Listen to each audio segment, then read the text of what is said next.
Okay, great. Thank you. All right. Hello, everyone, and welcome to the Opalco board meeting, our May 21st meeting. I'm your host for the member comment period today. As a reminder, we post the board materials on our document library on the website. During this first part of the meeting, members are invited to ask questions or share comments, and and just a few reminders about that. Please keep yourself muted unless speaking. To ask a question or make a comment, please type into the chat and we can put you into the queue. And you have 5 minutes to make your comments.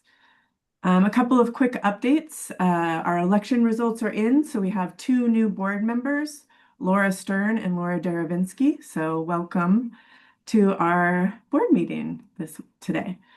We had a very successful annual member festival on Lopez Island this year. There was about 200 members who came and participated in our raffle and won prizes, took bucket truck rides, learned about energy efficiency measures, and lots more. You can check out the board packet. We put some pictures in there and we'll be posting more on our social media. So I want to check in now. Are there any members who want to make a comment at this time? I do. Oh, okay. That's Norris Palmer. And then I have a couple in the queue too. So Norris, why don't you go ahead and start? You have 5 minutes. Thank you very much. This is from the producer of the documentary The Snake and the Whale, which exposes the fallacies of not releasing the flow of the Snake River dams to save our resident orcas. Cracks are appearing in the four lower Snake River dams, not literally, but nevertheless damaging. Over the past 5 years, the average amount of electricity these dams produced each year is 669 megawatts. Compared to the average production of the previous 20 years, a decline of 29%. Each dam now provides 0.6%, which is 0.6% of the Pacific Northwest power load of 26,145 megawatts.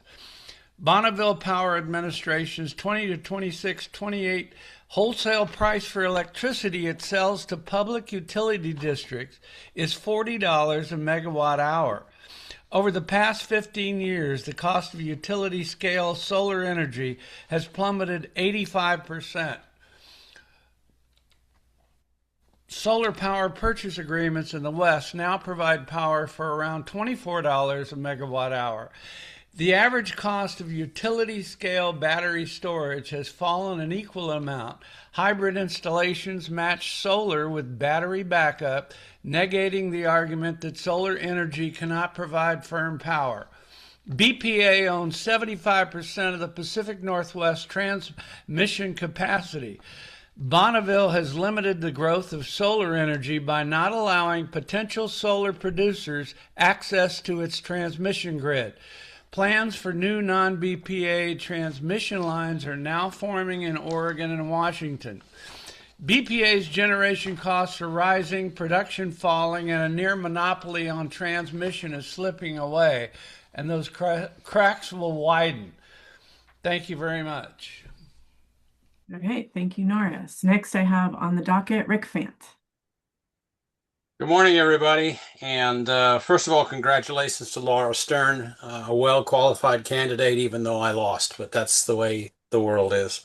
First comment will be on the Zoom sharing plan. I applaud the updated program.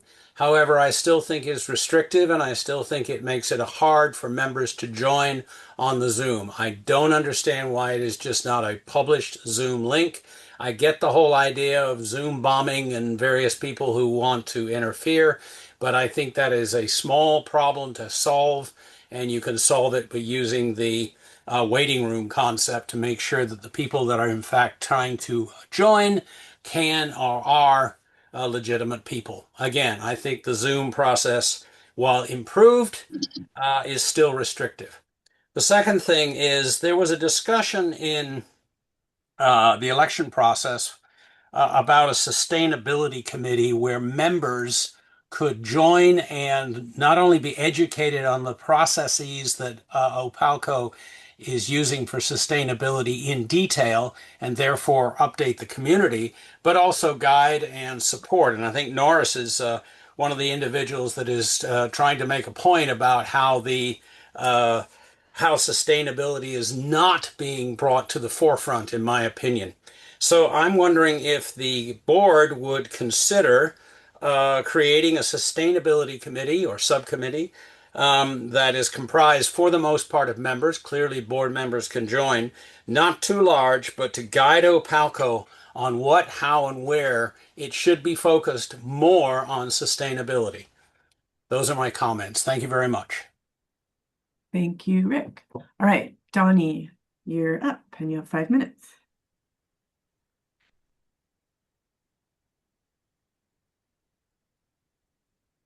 Can you unmute? Oh, here, I'll ask. See, I pressed the button. Oh, there you go. Perfect. Thank you. I wanted to attend today's meeting to welcome the 2 new board members who we affectionately refer to on Decatur as the Lauras. To many of us, the failure of the incumbent to be reelected sends a clear message that the membership is unhappy with the status quo and concerned about the direction that management has been taking Opalco. Members are increasingly questioning the extraordinarily high wages, the enormous debt that's accumulated over the last decade, and whether large-scale solar investments make financial sense when Opalco appears to be the only utility in the maritime Northwest that's spending millions of dollars on this experiment. 87% of members surveyed do not want to sacrifice forested land to be replaced with solar panels. Opalco is already being sued by one member, and in the eyes of many Decatur residents, is effectively provoking similar legal action from others. Yes, the conditional use permit was approved. However, it was approved with 11 specific conditions, and several of those conditions will be difficult, if not impossible, to satisfy. I do not believe that overturning or altering the recorded document that established the protected open space will ultimately be successful. I know this because the original simple land division that created that open space literally contains my own handwriting. That land was not set aside willy-nilly. It was intentionally designed, as required by code, to create a contiguous wildlife corridor from Armitage Road to Thatcher Pass and provide safe passage for wildlife to one of the island's largest ponds. The hearing examiner specifically identified the process required to attempt any change to that protected area, and that process was not a short plat application. During the rushed vote that occurred before the election results were even finalized, preserving both of the recorded environmentally protected areas was not even listed as an option. I believe that was a mistake, and I believe the vote deserves to be revisited. In addition, the Department of Commerce grant carried specific requirements that had to be met by April 30th in order for Opalco to retain even the partial grant funding after they had received their 5th extension. Those requirements were not met by Opalco.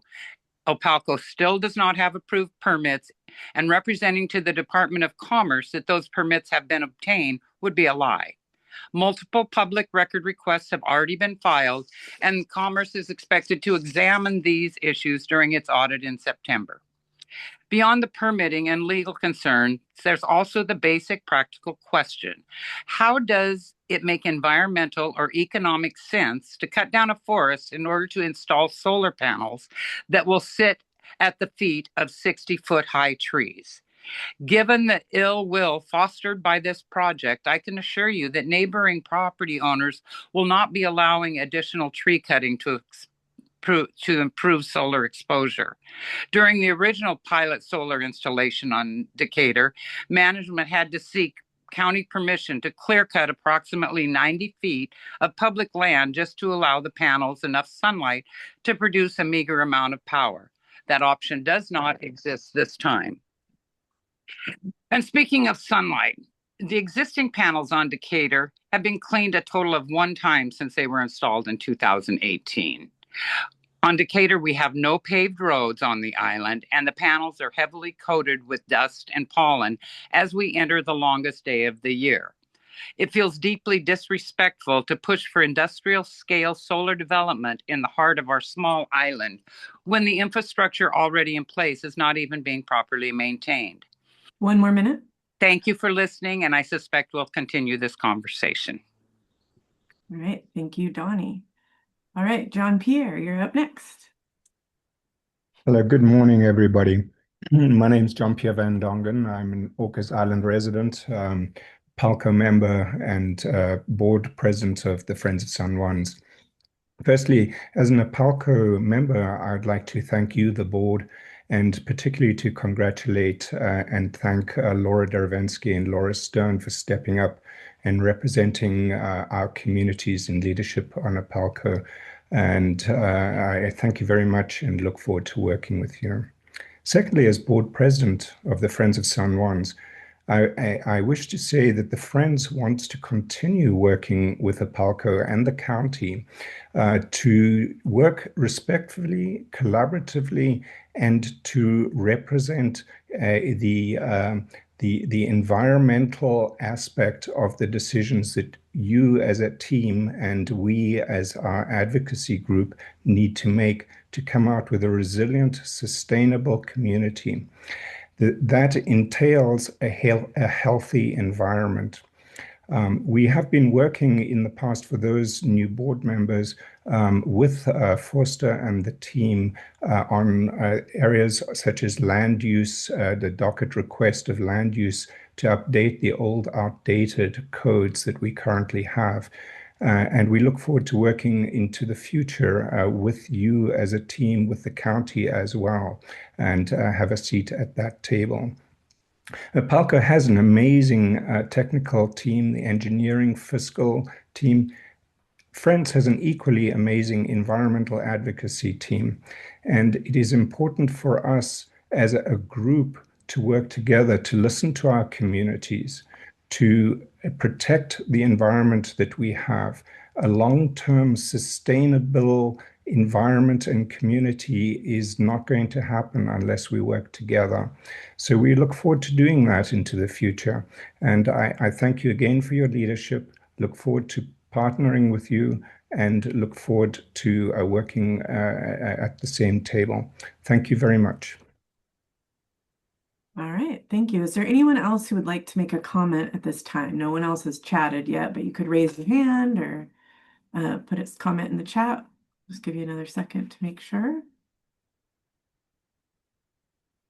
All right, Russell, you can bring up the materials and we can dive into the meeting, Foster. It looks like we got Laura Derevensky here. That's great. Yeah. Okay, the first order of business is going to be go through our election process. Now why don't we go into the election? The first thing that we need to do is really hand it back to the board via the election process.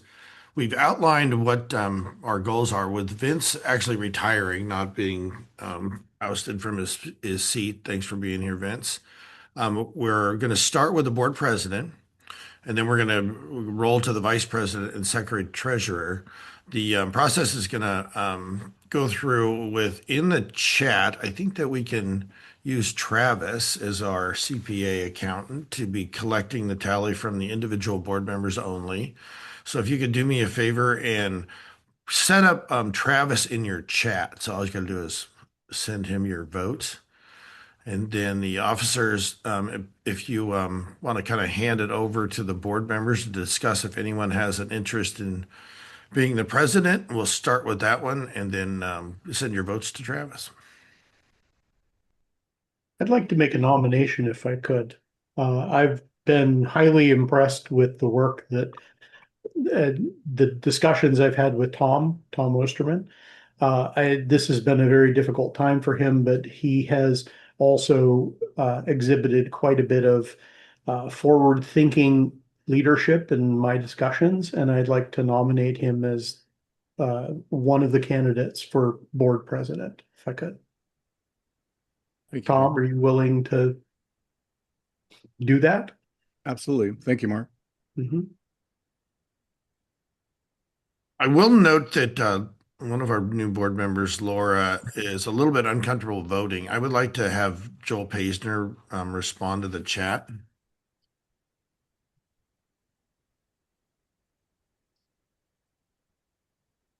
Are you out there, Joel? Yeah, do we need a particular quorum to elect?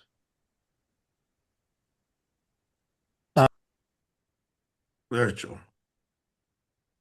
Laura And writes, I, I'm uncomfortable with voting board positions when I am so new and don't really know the other members of the board. If you want to kind of comment as a part of the well, board. I can't, the vote is yours, okay? And that I would say as a board member, that's a key part of your obligation to the company as a fiduciary that the members have elected you. It's really up to you to vote as you would. It's a confidential vote to Travis if you select but if you're not comfortable voting, that's up to you, Laura. So I can't advise you as to that.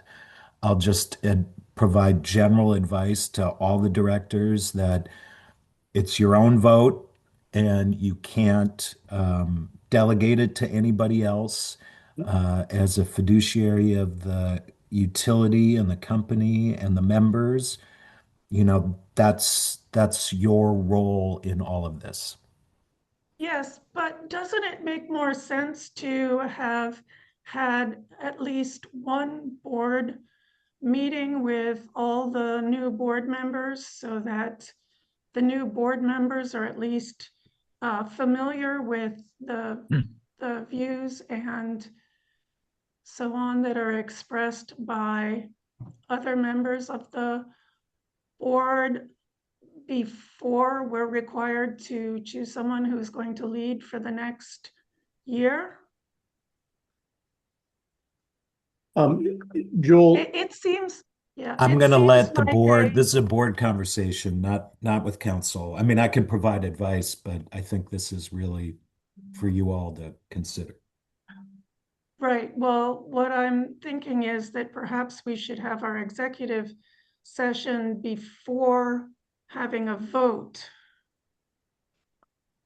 And that's your right to do, is to go into, you obviously in executive session you can't take action, but you can have a discussion.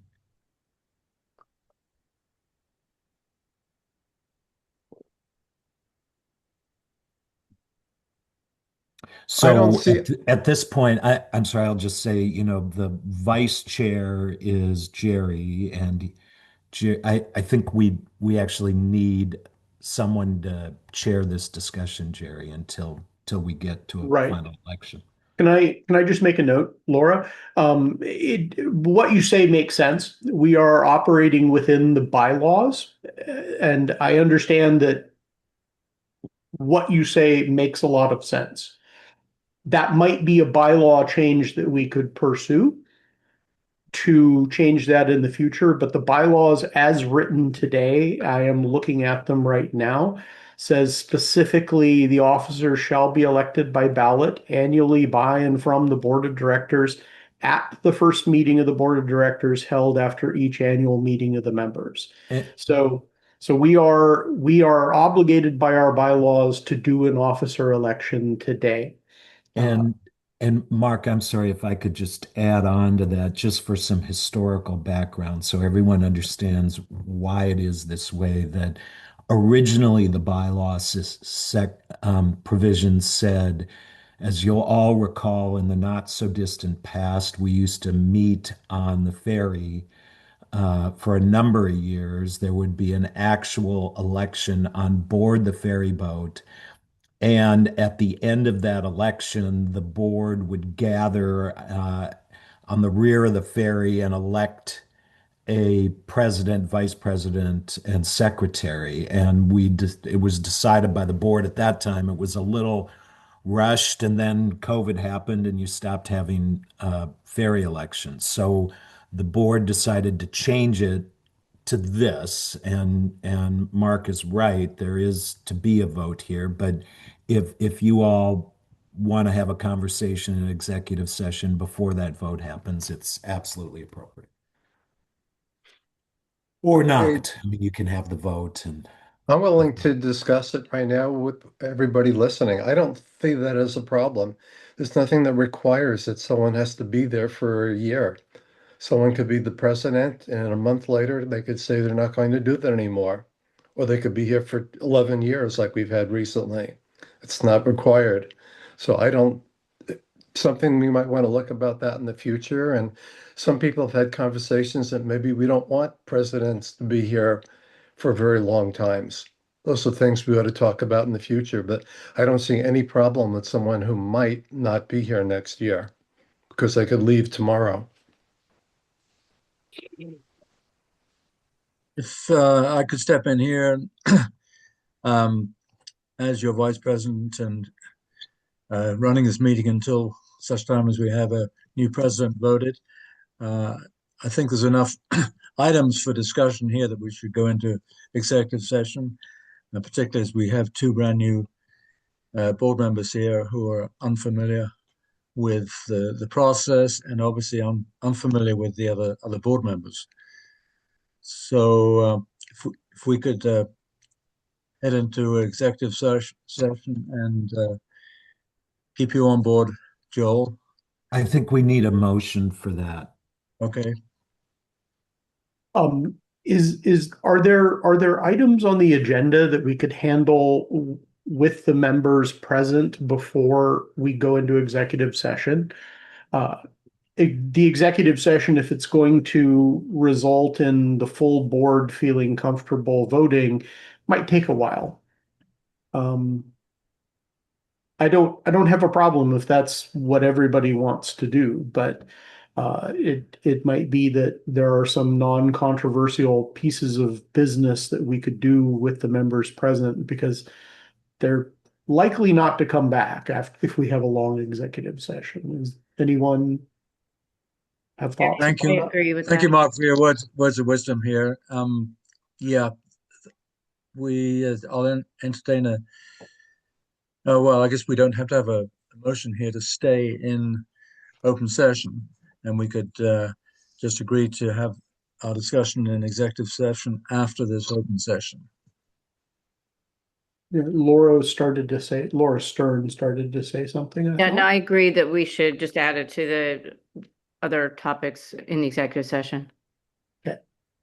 Yes, I would agree with that too. Okay. But a challenge that we have is then when we vote for the board officers and we have to get together again, it has to be an open decision. So we have to get people to come back again. I'm not sure how we're going to do this. If I may, what we can do is we can put it last on the agenda, have Jerry Whitfield run the meeting, and then we could go in executive session, then come back out for the formal vote. Joel, are you good with that process? Yeah, that absolutely works, and the members will, it's might be a little convenient for the members, but they'll have to hang in there with the board so it can, make a decision that it feels comfortable making. So. Jerry Whitfield, do you want me to continue on and we'll delay the board elections and just continue on with the board meeting itself with you being the chair? I think that's my sense of the meeting at this point, Foster. Yes, and to your point, Brian, it may be difficult to get members to come back. We've got to maybe give a time that we will do that so that they don't have to hang waiting to a particular time. So and there will be a recording so people could watch it. If they don't come back, they can find it on the web later, but it'll still be a public conversation when we come back. Right. They just may not be there. And we can do an announcement and press release about the officer election if we want to disseminate that information widely as well. Yeah, easily done, Mark. Yeah. All right, why don't we continue on? why don't you, let's see, the first action item, Jerry, would be the consent agenda, if you could run that process. Okay, I will look for a motion to accept the consent agenda, please. So moved. Second. Brian got it, and Tom the second. So any further discussion? No. Then let's have a vote. All of those in favor, say aye or indicate with your hand. Aye. Aye. And Aye. any nays? I just Right. want to clarify. The consent agenda includes 2 items. I'm happy approving the second, but I was not in attendance for the first, so I'm going to abstain from the minutes. Oh, that makes sense. Makes sense. And that's fine to have 2 abstentions. That's fine. So do we have two abstentions? Yes, for the minutes, Just for the but minutes. not the approval of new members. Okay. Okay, so I'm sorry, I'm gonna hate Do to one be at a time. technical here, but I think the consent, we'll have to break those Yeah, apart because the I- motion is for all of it. Yeah, Brian, why don't you withdraw your motion and let's make separate motions on the minutes and the approval. Remove it. Okay, I'll accept a motion to accept the minutes from our last meeting. So moved. Second. Mark proposed, Brian second. So let's have a vote on the minutes section of the consent agenda. All of those in favor of accepting the minutes, let's say aye. Aye. Aye. Any nays? Motion carries.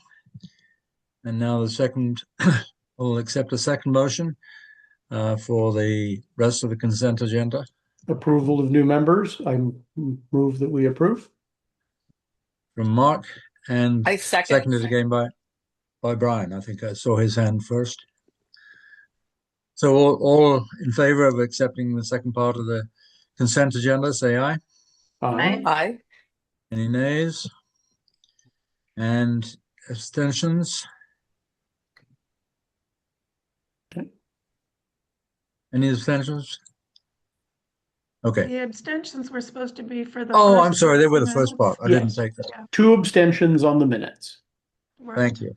Yes. Real quick, I want to add, we have a typo missing an item for the consent agenda for the retirement of capital credits here. Ah. Okay, yes, I move that we approve capital credit payouts. Second, Okay, all in favor? Say aye. Aye. Aye. Any nays? That part is carried. Thank you. Okay, thanks, Jerry. Thanks, Russell, for the reminder. I could jump into the first action item, Jerry, if you want me to. Yes, please go ahead, Foster. Great. Anyway, good job. Let's see. We got the first item is to reinstate Rick Fant, the Election and Governance Committee. He recused himself to be on the committee or got off the committee so he could run for the board. Now that he still has an interest to remain on the EGC and continue on, the staff makes a recommendation to the board to reinstate Rick Fant to the EGC for District 2. Okay, does we need this as a motion from a board member? Yeah, I thought Brian raised his hand. Thank you, Brian. And the second? Second. Go for it. Yeah. Any further discussion? Thank Okay, you, Rick. let's let's thank Rick for doing this, and let's vote in favor of Rick coming back onto the Elections and Governance Committee. All in favor, say aye. Aye. aye. Any nays? Motion carries. Thank you, Rick, for serving. Yep. Next item we got, by the way, thanks, Rick. Well done on there. Really excited about hearing your interest to remain on there. And we're nice to have you inserted in there at the kind of the last minute. Next item that we have is a budget increase request. We got it from San Juan County, and this is actually really good timing. Rick Fant brought up a issue about us trying to work with our community and really get definitive on how we embrace renewable generation in the future. Now, what the county, San Juan County did during the process for their comprehensive plan update was really trying to assist with what we've been doing for the renewable generation. That was a big topic of discussion in the comp plan, as you can imagine. And we have some struggles right now when it comes to some land use tables and some indirect relationships with the comp plan that I think both JP brought up. We've been working with the Friends trying to help figure out siting specifics. The county has really come to us, and I think this is pretty exciting and very timely based on all the issues that we've had with Decatur and some of the other discussions with Baylor Hill and so forth. Is really getting everybody involved from stakeholder perspective in the county that has an interest to help guide the process. The county is proposing to form a committee of different stakeholders and help lead the process. They didn't have we all know that the budget levy did not pass, and so they're really struggling a little bit with how they're going to manage their budget. They came to us and said, "Hey, can we split the effort when it comes to a best fit siting process that would be a joint issue or a joint process with Opalco as well as the San Juan County, and then invite other stakeholders into the mix, and to move forward with that as a group." And I think it's great timing. Now, I didn't have, we didn't have a budget line item at Opalco for such an expenditure, so we had to bring it back to the board for a budget increase request for $25,000. That would be our Opalco's portion of the study. And I think that this probably it's a good thing, and that probably we're going to be planning for similar type processes into the future years. So even when we get into the 2027 year, what we'll do is we'll put a budget line item in here and have a good conversation with the county so we can continue on with this discussion. So staff makes a recommendation that the board approve a budget increase in the amount of $25,000 to perform the efforts that we have above, as well as some in-kind work that Opalco would be providing to the process. That work, Jerry? Okay, well, I'll open that for discussion at this point. I'd like to say something about this because I've spent quite a bit of time on the phone with the county. Okay, Wendy, thank you. And they called me after, before Vince left, but when he was transitioning. And the first thing I want to say is that I felt initially that it was unusual that they would ask us to help fund this effort. But because the county lid lift did not pass several weeks ago, it looks like this may not only be an ask of Opalco, but of other similar organizations in the county in order to help fund this type of work. And we did spend about 6 months last year working with Friends of the San Juans with a smaller team on these land use tables and made quite a bit of progress. And so, in order to be able to site our solar facilities efficiently in the future, it really makes sense for us to support this effort, working with this combined team that includes Friends of the San Juans, so that we don't have resistance when we are selecting our next solar sites. Yes, we may Thank you, also Wendy. want to specifically include other groups, and we might either at this point or in a later session identify some other important groups for each of the islands that would be important to get involved. Right. And the county has already. Yeah. Oh, I would just want to say the county has identified a number of them. And of course, we'd be working together, but they've already spoken with the Ag Guild and QIAT and a number of other organizations who have been meeting as part of the Climate Commitment Act work with the county. Yeah, the first order of business was to put it before the board for the budget increase, and then work through the scope issues that we outlined. But Laura, absolutely, that's, the stakeholders are going to be really important for us, as we, Rick Fant just expressed an interest in that as well. And I know JP and I have had that conversation too, and getting other stakeholders involved is part of the process, as well as working through some of the bullet points that are listed as scope items. Mark? I'm wholly in support of this. I think this is a terrific thing. My question is, are we, as the county works through the process that they're going to have to take given the levy failure, do we imagine that their ability to contribute their half could get soft? I mean, I don't, even if we had to do all 50,000 of it, I think it's important enough to do this that I would be supportive of us having to fund this no matter what. But I would just caution us that a lot of things are going to be on the chopping block here in the next month or so. So we should just be prepared for the county to be a little soft maybe on their funding. Mark, in response to that, I think that's part of the discussion I've had with Sophia. She's really, working hard trying to figure out how to navigate through this uncertainty with the budget items. And I also look at the list that we have for the scope items that probably are going to take longer than, throughout the year. So I really do anticipate continuing on with this for further investment as long as it results in the scope items that we've outlined, then I think it's a worthy process for us to continue on. Right. And I fully agree with that. I want us to go in clear-eyed knowing that not under the illusion that 25,000 might be our maximum exposure here. Yeah, well said. Right. Good point.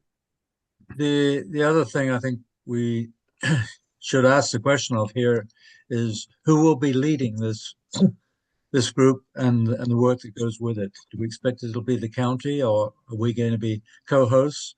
We're going to be working through all those details, Jerry, but yeah, I mean, it's going to be a joint effort. I know that Vince was nice enough to volunteer this was his last hurrah. I kind of begged him to, hey, would you participate in this one final thing? And he said he would. So I think we're going to end up with a really good, robust group that's going to move the ball down the field a little bit longer than not. And we're going to be very productive as we go. So I think join is good. I don't want to necessarily just lead the effort. I want everybody to participate.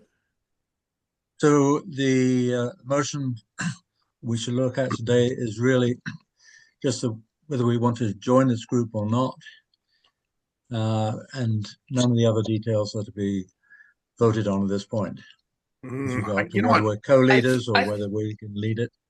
I think the motion is whether we want to provide the $25,000 in funding. Yeah, this is getting to Wendy. Right. Yeah, this is really an operational issue. I just needed the budget increase request. Right. Yeah. This is our ability to let staff commit their time to this. And I move that we approve the 25,000 budget increase. One other item, by the way, is we have another topic coming up down the agenda about joining other groups and so forth. So a separate discussion will be who participates and so forth. Operationally, we're going to be assisting with maps and so forth and reaching out to members that may be interested in joining this group. I know Wendy's, for instance, has expressed some interest in joining the best fit siting as well. So our ears are open to just get the best committee that we can form to be a part of the project team. Thanks, Mark. Thank you. Okay, so we have a motion from Mark to fund this this work. Do we have a second? I second. Thank you, Wendy. Any further discussion? There being none, let's have a vote. So all in favor indicate by aye or raising your hand. Aye. Aye. Any nays? And any abstentions? Well, the motion passes. Thank you very much. Yeah, and by the way, if the county comes back and the levy lift is causing more frustration, I'll bring it back before the board if there's additional increase beyond 25. So thank you, everybody. Thank you, Foster. Now let's continue with your report. We're going to wait a little bit. Baker Tilly's at 10:30, so we're a little bit early for that. Why don't we get into the discussion items? Why don't we roll down a little bit? I don't know who's running the presentation stuff. I just brought this up, so it was good timing, so it was better bridge. This is just a discussion item that I've heard Wendy and others bring up about, it's kind of a changing of the guard a little bit, with Vince gone, and there's a great opportunity for us to work together with the county council, the county, the different groups that are available out there. I know the San Juan County Council has the environmental committee that certain members have been on. I think that committee is going to continue on even after the levy lift, but we'll see. I know there's been discussions about, frustration about which committees remain, so it's going to be a little bit dynamic for us. There's also the one we just passed is renewable siting study that we have. And I'd love to have just a general read from the board on who has an interest in joining different groups, or at least the ones that are listed right now. And we can add to those as more and more groups come up, or if there's any interest of different board members joining different groups. The other one that I see is the county council liaison. I just wrote it as San Juan County District Liaisons. But I think that if our board is broken up into districts similar to what the county is, so it'd be nice to get, some similarity between, maybe the our San Juan directors work with the county council San Juan folks and so forth. And I just wanted to have a quick little discussion. Another topic that was raised up, I know Krista was really excited about doing a monthly kind of reach out, kind of like what Carrie McVeigh does. She does coffee with Carrie. And maybe we do something similar right before the board meeting. We were talking about, Monday or probably Tuesday or Wednesday before each board meeting month, that we have that same kind of equivalent reach out in a particular district, inviting the district board members that we have, and just offer it up if any members want to come and chit chat with us during that time frame. Maybe we do it for a couple hours right before, the board meeting day, and really answer some good questions and really understand our community better. Our goal is to really get highly involved in the community operations and communicate what we're struggling with so other people can help us. You with that on, Mark? Does that make sense? Absolutely. Yeah. Wendy, do you want to have any thoughts about, I know that was one of the discussion items that you and I had earlier in the week. Was on just how we're going to put people in these different things. I mean, I feel like this needs to be kind of a chat among the board of which of these things people want to do. And I feel it should also be evenly distributed among the board members. And I really like that you were talking about how members from the individual districts would communicate directly with the council members from those districts. Also, do we have a little bit of a discontinuity between districts, how we're set up compared to how the county's set up? Yeah, a little bit with, I guess you'd be the only one, Jerry. I think formally you would be the Lopez district. So Jane Fuller would be kind of your equivalent, if you will. Okay.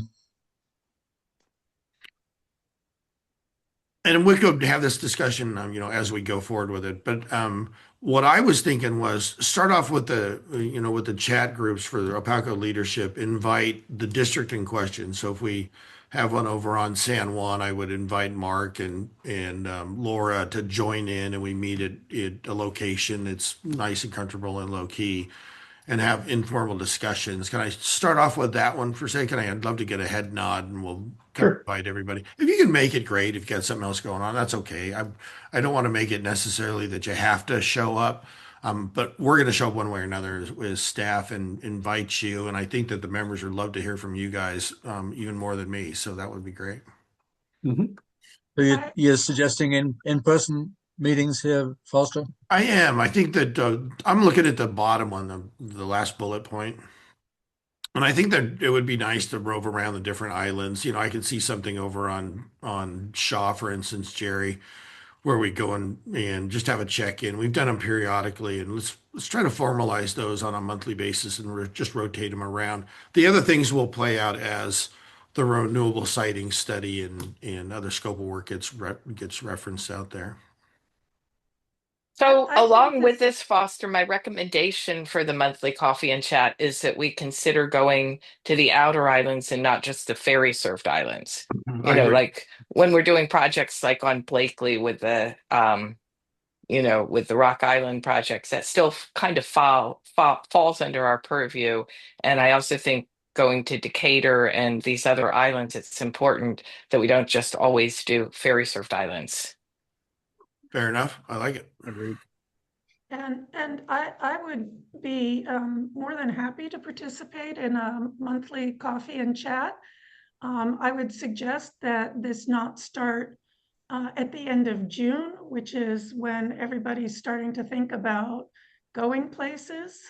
So maybe something more at the end of August. Start off essentially the school year with this kind of thing. Yeah, well said, Laura. I think that's a good idea. By the way, since Laura was, I think you have a really good relationship with Carrie, and I would look forward to any of the board members reaching out to our county council members and having sidebar, discussions with them. I think the better communications that we have with everybody are welcome. And if you want to do that even before August, I think that would be great, for instance. And I don't know if there's an agreement or whatever about it. I don't know if I want to recommend that you assign a district to a particular county council member, but I hope that the thought would be is that you could feel free to reach out to your county council members in your district. Does that make Yeah, I would love to just meet up with Carrie and see what she has to say. Good. I don't think it has to be really official or anything, Laura. I think No, just reach a out. sort of a chat. What are you thinking? Yeah, I like it. Makes sense. Well, great. I think that really helps. What we'll do is we'll initiate the first one in August. In fact, we'll do it over on San Juan just because that was a good recommendation, Laura. And the thought is, by the way, to do it on a Tuesday or Wednesday right before the board meeting, and then we could update the board on what occurred the previous night or 2 nights before. Thank you, Jerry. I think that's all we're going for there. All right, and I get a sense too, Foster, of erring on the side of inclusion. So board members are welcome at any of the meetings. Is that right? Yeah, you know what? Thanks for the clarification. If any board member wants to show up for any of these things, I think the members would love it. I just didn't want to inconvenience, you guys too much and have you move to different islands. But if there's interest of joining any of these things before the board meetings, I think that would be beautiful. Yeah, well, I certainly get a sense that the general membership would like to see more of us in person, and I think these kind of informal meetings would be a good way to start that off. Yep, I agree. Okay, I don't think we need a vote on that. Correct? Nope. No, just a quick little check-in. Next thing I got, Jerry, if I could roll to it, Go ahead. The financial report. I think we have a separate board material. Why don't we pull that up? There we go. Appreciate that. I'm going to really, this is our first quarter update. We have a quarterly update with the board. So this is a really good chart for us to start with. It really gets into, what we budgeted for the year. Remember, we're just starting the year. So this goes through the beginning portion of the year, and you look for the budget, and then we look to what we're projected versus what we're seeing, actual versus the budget is where we are right now. So you can kind of see the difference.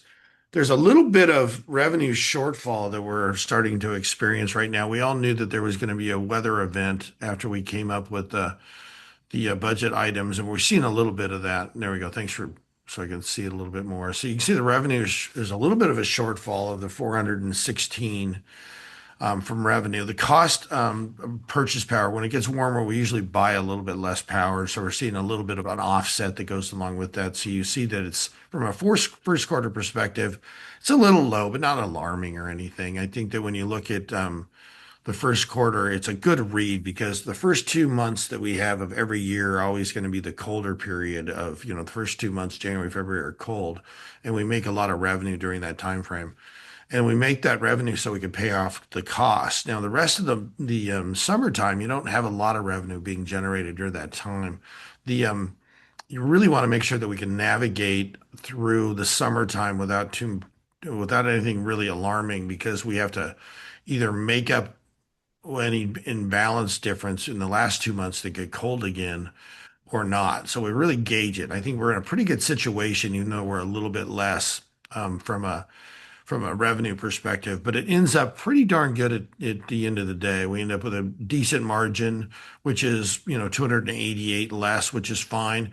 We don't want to over collect or under collect. And I think that this kind of hit a good spot for us right now leading into the second quarter, which is kind of a good read on what's going to happen through the end of the year. Let's keep going.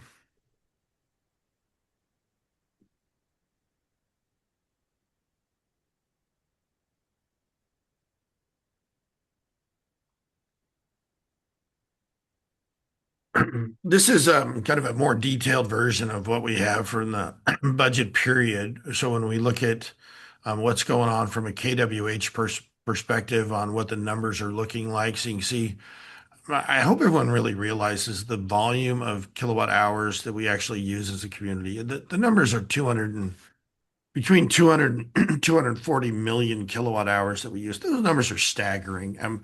The reason I bring that up is because we do a really good job on conservation. We do a really good job on energy efficiency and embracing solar on rooftops. And it's still staggering the number of kilowatt hour that we use as a community.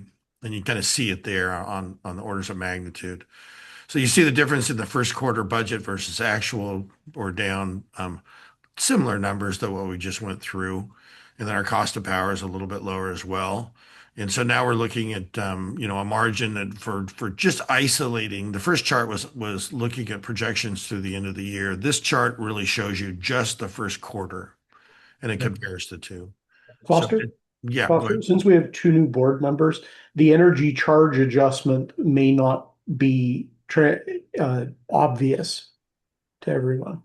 Could you just run through how we define that? Yeah, why don't we go back up to the first one? I think that's a better place to look at it. Yeah, agreed. Thanks for that, Mark. I think, one of the things that I really want to do today is it's a perfect opportunity to go through the financials. It's a kind of an educational, kind of different cooperative structure that most people are used to looking at. So we have something like everyone sees as a new acronym or initialism, the ECA, which is an Energy Charge Adjuster. And what we do is when our financials are really dramatically influenced by weather. And so having a true up based on the weather component is what the goal is of this. It's either a surcharge and a credit. And primarily, I think over the history that we've had an ECA, an Energy Charge Adjuster, I think we've actually returned more money to the members than we've collected. I think it's like 3.1 in prior years that have been a credit. When we get into a warming period, like we're starting to suspect from NOAA right now, is we're going to be seeing more debits or charges coming from the members because we have a shortfall to pay for the grid cost. Remember, in our rate structure, we collect a lot of revenue in the variable component of our charge, which is the kilowatt hour variable charge. And if we don't collect those kilowatt hours, then we don't have enough to pay off the grid operational costs that we still have to pay one way or another. So what the ECA does is it accounts for that, trues it up so we still can make sure that we pay for our grid operations. And remember, that's a not-for-profit cooperative, so there's no incentive to over collect. So it goes both ways, which is really nice. Does that answer the question, Mark? Yeah, that was good. Okay, let's go back down to the detail. Now that chart, the one I was just talking through, was projecting through the end of the year. What we do is we put the budget for the first 3 months, and then the actuals for the first 3 months, and then we budget for the rest of them. So it gives you a good idea of what to expect through the end of the year. This executive summary, again, I tried to describe it earlier, but if you focus on columns D and E, there's the budget that we have there, and then we have the actual comparison, but it's really limited to just the budget, not the full year. And so when you really isolate it here, it's nice to look at it, what you think the full year is going to be, but it's also as well, it's nice to look at it in the first quarter financials to see where we came out. And that's where you start to see your revenue comparison, budget versus actual. So a little bit of roll-up difference, but the same figures. We end up with a net margin that's, again, kind of right around where you expect to see. We have requirements that we have to meet within our lending obligations through TIER, which is time to interest earned ratio. What that really represents is for our ability to pay off debt in our debt service ratio, and you want to be above it too. So we're looking really good where we are in terms of the TIER. At this time of year, it's pretty much expected because we get a lot more revenue for them from those cold months, as I alluded to earlier, and it shows up on things like TIER. Now, as you go through a year where you're not collecting as much revenue and it's warmer, then those tiers kind of average out, and it'll probably end the year similar to what it did last year in the 2 range. Equity, the equity is really important it's kind of just as a bookmark or a learning thought. It's the only way that we influence equity is at the end of the year, there's a net income number. We call it a margin that's left at the end of the year. And that margin brings up the equity, and the equity allows us to borrow from RUS, which is incredibly beneficial from an interest rate perspective. It's the lowest interest rates you can imagine. They're just a little bit above treasury rates, which is phenomenal. I mean, we get a really big benefit. That's a big benefit that you get from being a cooperative, is you get to take advantage of the lowest interest rates you can imagine. I know that if you looked at a private equity firm right now, you'd be looking at somewhere around 9% as opposed to, I think we're just below 5% right now. And those differences are dramatic when you start looking at interest rates and how we function. So big benefit from us that we take advantage of. So our net margins are, again, right within line with what we would expect to see. And equity, we have, we broke out the equity number, but look at the debt. The debt is really important because some people, when they quote our numbers, they compare 2 numbers together.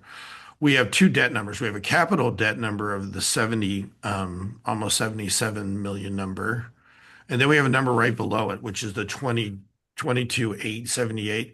Those are the rest debt. That's that member relending program that we have. We call it Switch It Up, and know that we have a lot more debt, and people reference, oh my gosh, we almost, we're closer to $100 million in debt, but it's worth it if we have the Switch It Up funds that are a big portion of that. So our debt structure really needs to be broken out, or at least understood that the capital debt for us to maintain our facilities and submarine cables and light is dramatic. Don't get me wrong. But we also have been doing a really good thing. For us to take advantage of that member relending program puts dollars in the hands of the members to be energy efficient as possible by using, some really low interest rate financing. The way our Switch It Up funds work is that we get it basically for 0% with the program through RUS, and then we just charge whatever it takes to operate the program. Right now, it's like 3%, so it's unbelievable low interest rate that we can provide our membership. So pretty excited about that. And Foster, is that recourse to Opalco? Yeah, what we do is we borrowed under Opalco, and so we have an obligation to pay it back. So absolutely. But the neat thing about the program is everybody has an electric bill and they pay it. I mean, we have in the program, we set up for uncollectible debt, Laura, and I don't think we've actually had anyone that's defaulted on the debt yet. There was one getting close, but over all the millions of dollars that we have out, really stable. I mean, it's amazing how stable it is. Travis, do we have anybody in the uncollectible debt category for RESP? No, not in the 7 years we've been running the program. Yeah, pretty amazing stuff. Great question, Laura. Appreciate it. And Foster, I think it'd be helpful to point out too that being a cooperative, these funds are our source of working capital. So we need to think of it in those terms as well as actual debt and recourse on Opalco. Yeah, the philosophy with becoming a co-op, if you follow the history, it's pretty amazing. It's one of the better programs I've ever seen. But back in 1937, when we were formed, the Roosevelt days, they came up with a federal code of regulation. And as long as you follow this guideline book, you could be a co-op. And the big benefit was to have really low financing available. And there was a couple other little things that were added to it. There was wanted to make sure that people didn't just start accumulating the members' money and then just banking it. So it was discouraged in the program and the way that it was set up from an accounting perspective is we go through a load forecast process through RUS when we submit a capital funding program request. And what they do is they look at to make sure that you have money available to pay back their loan, but not necessarily, they don't encourage you. In fact, they discourage you from just using member money. The thought is that if you borrow the money for 30 years, you're paying it back over that 30-year period, which is the useful life of the asset. And that's appropriate because those are the people that are actually using it. So what Jerry said is, yeah, that's part of the program. And that's the reason that debt is so important and core to, how we function as a cooperative. Otherwise, it comes right out of rates. And I don't think anyone would like to see their rates skyrocket like that. Thanks for pointing that out, Jerry. Foster, one other question too. Are you planning on having your introduction meeting with the two new members of the board where you can go through these kind of issues in greater detail?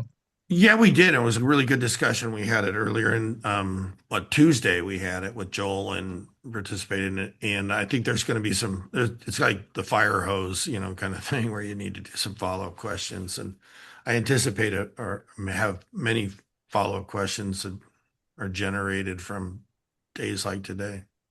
Good. I'm glad to hear that. Thank you. You bet. Let's go to the next area. That's really the meat of what we have going on. Everything else that we have is really supporting those numbers that we have. We have some graphical representations. HDD is a heating degree day. So if it gets cold, you get more heating degree days. And so depending on what the weather pattern looks like has a dramatic impact on what's going to go on our economics and our overall projections. So when you can kind of see what's going on in prior years. Keep going down. It's really interesting to watch, what we have go back up a little bit. I think there's it stopped there. Okay. Yeah, you can see the difference between the budget, which is the orange, and the blue, which is the actual. And when you're starting to see a warmer trend, that's something that you really got to pay attention to. And that's what we're starting to see right now as we're starting to anticipate this El Nino weather condition through NOAA. So pay attention to that. We can moderate it based on that energy charge adjuster, which is always nice. But it's still noteworthy for us to pay attention to our stable financials. Also, this shows 2023 heating degree days.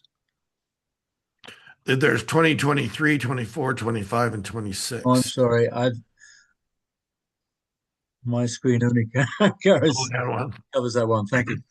Yeah, it's really amazing when they flip, and we're just about to, or at least all indicators from NOAA are that we're about to hit that flip stage, which is not very fun because our membership have a tendency to think, wait a minute, I used less kilowatt hours, which is true. But since our rate structure really, is a challenge like they are across the nation because they collect a lot of the fixed charges through the variable component. And if you're not collecting that variable component, then your economics really just, they don't work unless you put those energy charge adjuster mechanisms in place.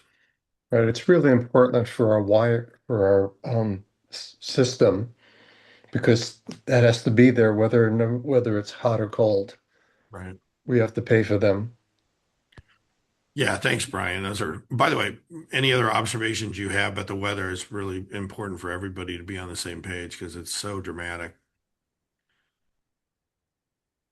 Any other questions on the weather patterns?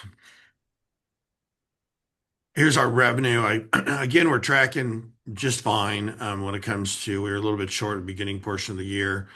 We got to pay attention to what happens. Now you see the curve. The curve is important because we're collecting the revenue and it drops, right? Because it's going to be warmer. So during the summer periods, it kind of dips down and then there's not a lot of time to catch back up. So you look at those last 2 months that we have, that's really important for us to track what those are.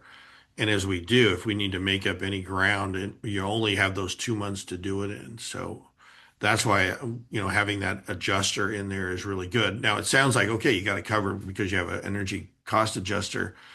It shows up on one line on your bill, right? It's going to be right at the top. And when you get your bill, pay attention to that. That number is going to be noteworthy in a big weather event, El Nino.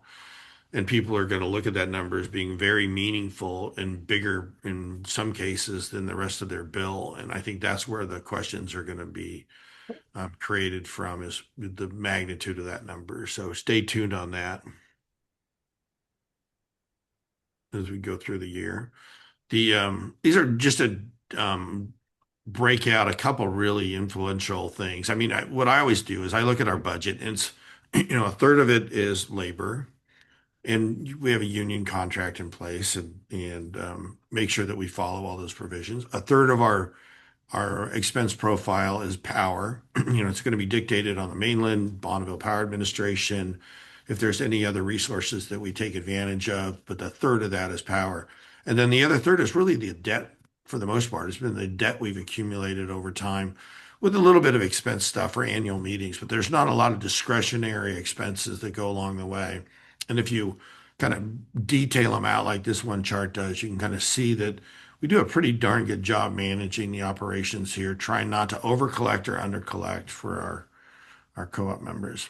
You can see let's go down to kind of some of the details.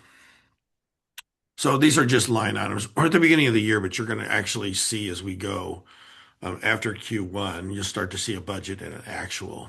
So this will be more meaningful as we get through the year. But we track our debt, our equity, our operating margin. There's also something in our budget, in our website, it's called a dashboard. So if anyone wants to really see on a moment-to-moment basis, we have all this information. It's as we post it online, you can see the dashboard, and it gives you a margin in as real time as we post and go through the month by posting our expenses. So we do a really good job tracking all this stuff. So here's the quarter results. Here we are. And then now what we're seeing is our Q1 sales for energy sold versus the revenue component. And the difference between what we buy the power for, and what we sell it for is that fixed component that we just talked about to run the grid and the operations of the organization. We broke out this section of the budget for the residential and the commercial.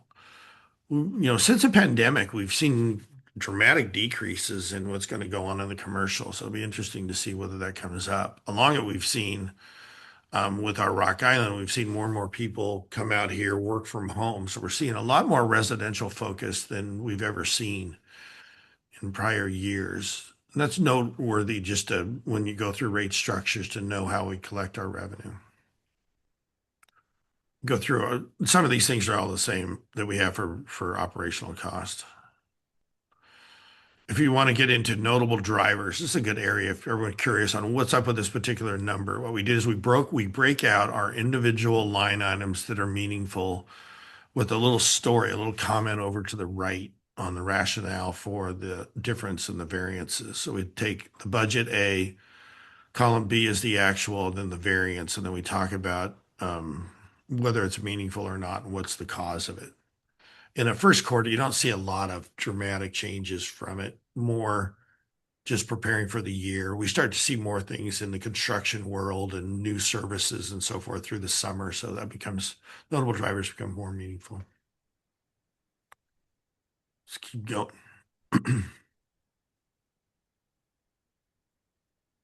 Here's our balance sheet.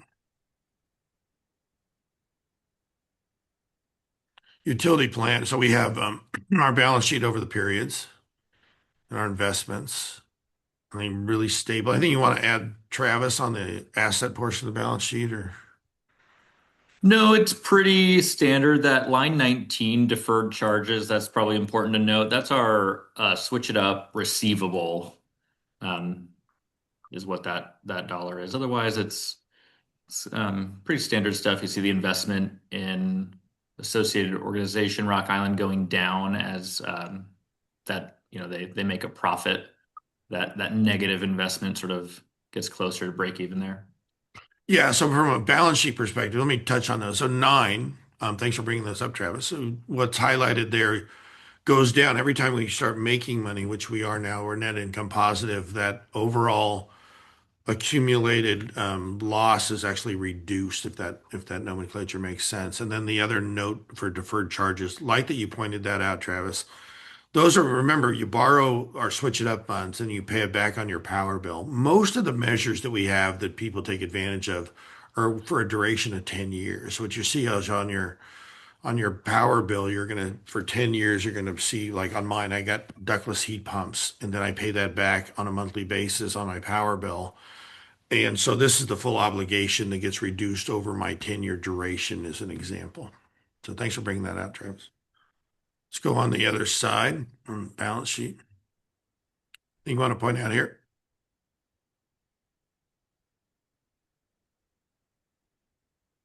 No, I mean, in line 25, that's the other side of the Rock Island investment. Their equity is Opalco's equity. We are one sort of consolidated organization, and that's kind of how it shows up. Again, we break out our debt pieces. Other than that, the balance sheet's pretty straightforward. Yeah, good to, I like that you brought up the subsidiary. So the subsidiary, we followed kind of a group of brethren down in Oregon. It's called Douglas Electric, and they started a group down there, Douglas Fastnet. It was very similar to what we did. They were about 10 years ahead of us, and we went through some lessons learned and structured our organization to avoid some of the pitfalls they experienced along the way. Believe it or not, their operation for the subsidiary is bringing in tremendous amount of equity without donating cash to the organization, because they're growing too, just like we are. But the equity portion is real, and it gets listed on our balance sheet as an undistributed subsidiary, and it turns into equity at the end of the day. So you're able to borrow more funds, and you still got to pay those back. But from an equity perspective, I think Rock Island is going to be one of the bigger equity providers for us to get more ability to borrow those funds for submarine cable and other really expensive capital projects as we go. I think the revenue for Douglas Fastnet is larger than their electric utility at this stage, which is pretty interesting. Thanks, Travis. Let's keep going.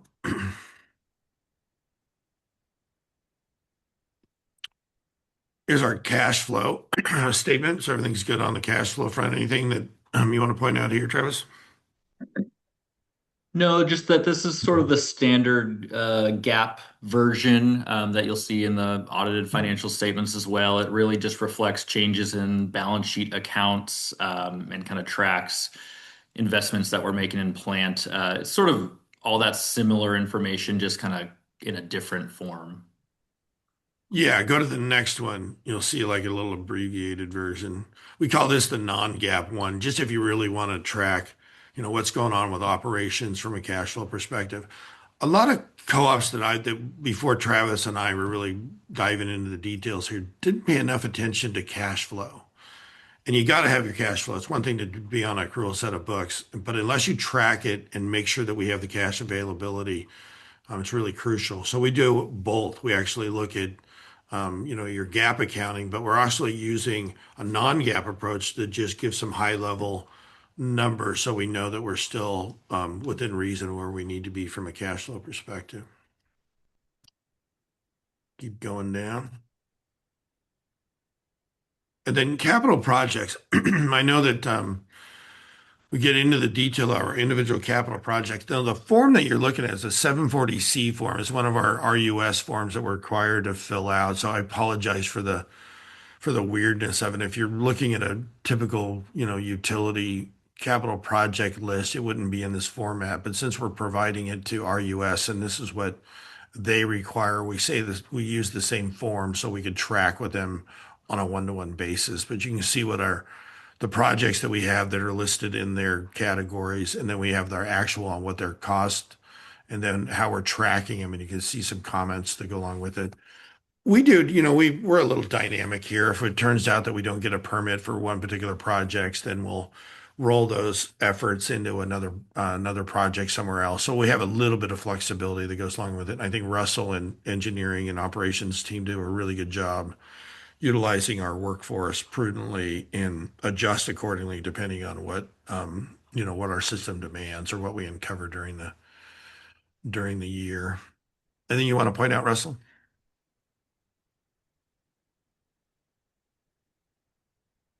The only kind of anomaly is our ARPA project still kind of not going on. It's just we're still just closing out, getting reimbursements. So there's no expenditures. It's just a grant reimbursement at the end of it. That's just the only major unbudgeted oddity in here.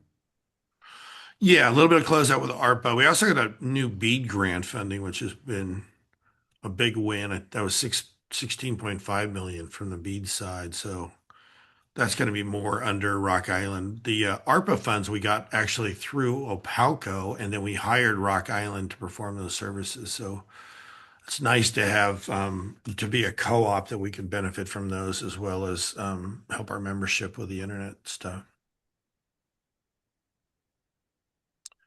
Keep going down. This is the official form. I love this thing. This is the official 740. I mean, this is the Form 7 that's through RUS.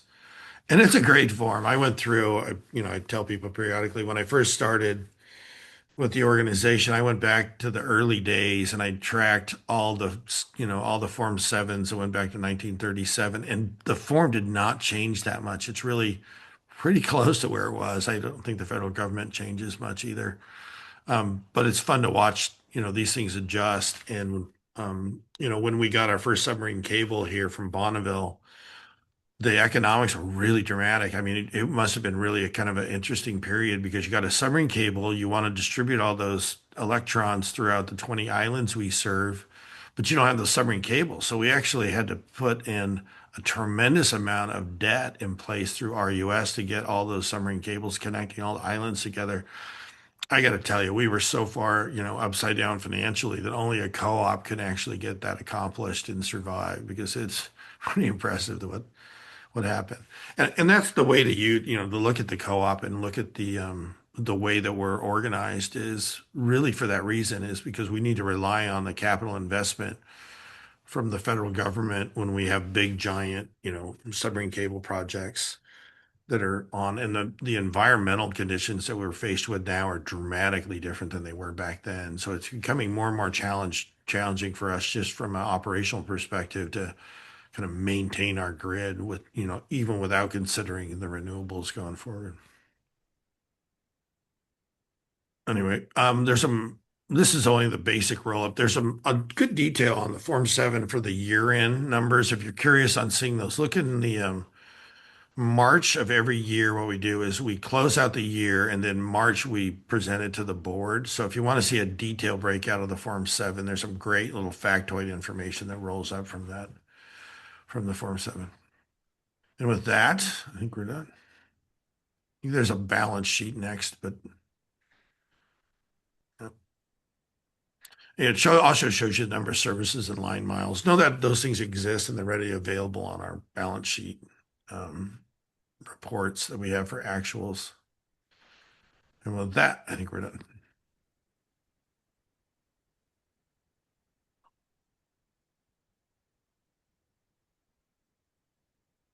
Why don't we keep rolling through this, Jerry? And then we're coming up on 10. It's up to you if you want to take a break and come back. Yeah, I was going to ask you, Foster, when do we have our accounting team coming in to do the audit? Yeah, Baker Tilly's going to be at 10:30, right, Travis? Yeah, that's right. So Okay, if you want, either I can continue on and take a break just before that to do a transition, or break now. Your call. Let's continue and break at about 10:15, 10:20. Great. This one's going to be a long one. Why don't we delay the IRP one until after Baker Tilly? What else do we got? Do we have anything else we want to talk about? We have a great IRP presentation. I'm looking forward to it. Let's get in just to some of the reports and see how far we get, Jerry, if you're good with that. Okay. Go ahead. So this is our basically regular session materials that we have. It starts off with our why don't we go up a little bit? There we go. I want to hit on the dashboards. I touched on them briefly. These are really good reports, and I don't think we spend nearly the time that we need to. Laura, if you want to, both Lauras, if you want to spend some time going through this, it's worth nosing around. We put a link and a hyperlink in there, but we get into all the budgetary numbers. So if you're ever kind of curious on what they are, but there's some fantastic information with individual sheets that are listed on the dashboards. They go over, once you get into the website itself, it's good detail, but know that there's great information more over to the right as you go that may not be obvious once you get in there. But it does lay out some really good information, and we've been tracking with Tableau some really good financials and some great member information and materials going forward. And you can see some of the safety categories that are normal in the industry that we track. So good stuff there. Just one thing, go look at other co-ops on their websites and you'll never see anything like what we have. It's all available to anyone can look at that stuff. Yeah, thanks for pointing that out, Brian. What we do is we look at it, like a leadership team, and we're all looking at the same real-time information on our website. When staff pulls up budgets and bylaws, we use the same information that's on our website. So it's our big giant filing cabinet, the way I kind of look at it. And we have great stuff. And if there's anything that we're missing, let us know, and we'll see if we can get it on there and track it. And right now, Laura Derwinski brought up a fact of, maybe we could put some tracking tools on there for some capital projects that we have. And so we're trying to figure out how to get some kind of a graphical map up there. So give us a little bit of time and we'll figure out something, I'm sure. Anyway, thanks for that, Brian. Let's keep rolling then. So we always track our work in progress numbers. That's about what we expect to see. We always have work order projects open, and then when winter time comes, we have to kind of put them on hold a little bit until the weather patterns get better, and then we start up again. So you're looking at our work order constructions being a little bit low because it's the beginning of the year kind of thing, but it's they're going to ramp up. We do a lot of great work with our line crew for the summertime. Safety is number one, and we can't underestimate how important safety is. We do a really good job. I mean, there's only one line item on here, but suffice it to say that our safety programs are fantastic. We do a lot of tailgates. We do monthly meetings. We're part of a zero contact group with NRECA. I'm really proud of the guys that are out there doing all this stuff. They're really safety minded, and that's great. We have 132,000 hours now without a lost time accident. We always want to see that number go up and up. Budget tracking, we just went through the budget. This is that first equivalent to what we went through before of what if we looked at the actuals for the first few months and then budget for the rest. What does that look like through the end of the year? So that's what this particular graph represents. Again, pretty strong financials going forward.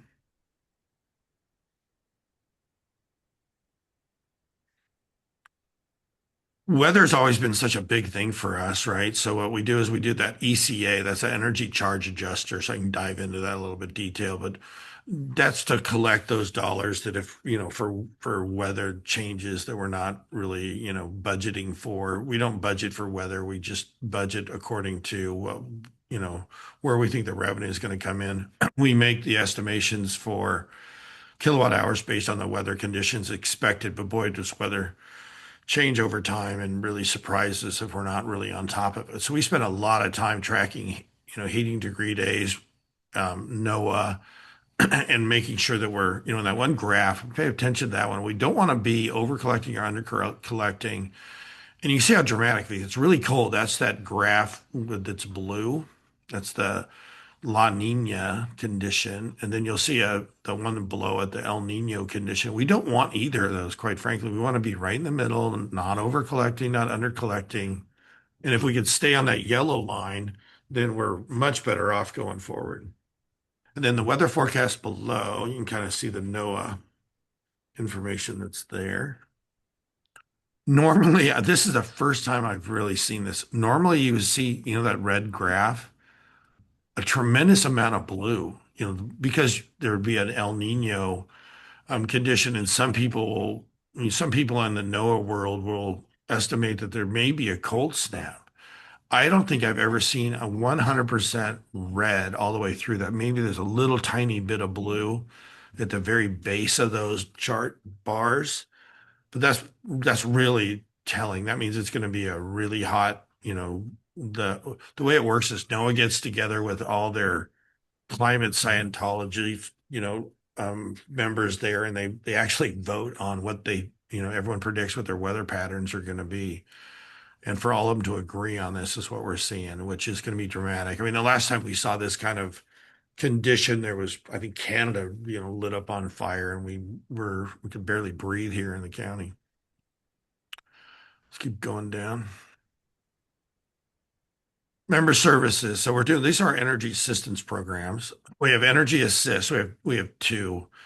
And I think that we do a better job when it comes to assisting our members than most co-ops that I know out there because of our two. One of them is rate based, and from your bill, we collect money and then it goes into our low income members. You can see we're about, what's the number for 2025? It was the 526 accounts that are helped.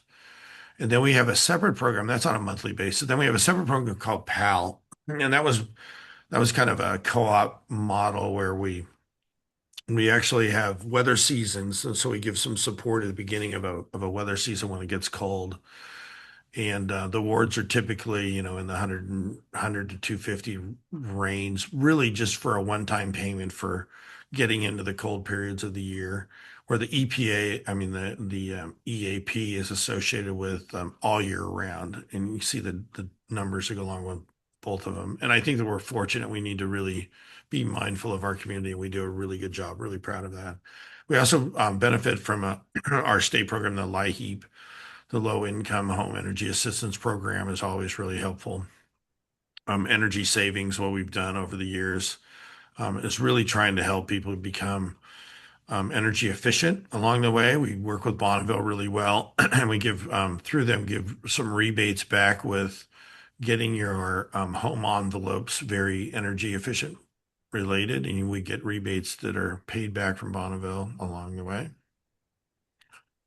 Our interconnects, this is our solar. Remember, we're about to hit the Switch It Up program, but remember this, we've got to be really proud of how much we've been assisting solar over the years. We got over 1,000 installations now. Now we've seen since the state incentives and federal incentives have dried up, oh my gosh, I can't even tell you that how fast the solar projects are tailed off in 2026. But historically, why don't we focus on those Switch It Up funds down below? So you start to see over the years, we started in the Switch It Up was really dramatically when we got into 2019, but we ramped up our number of measures in 2022.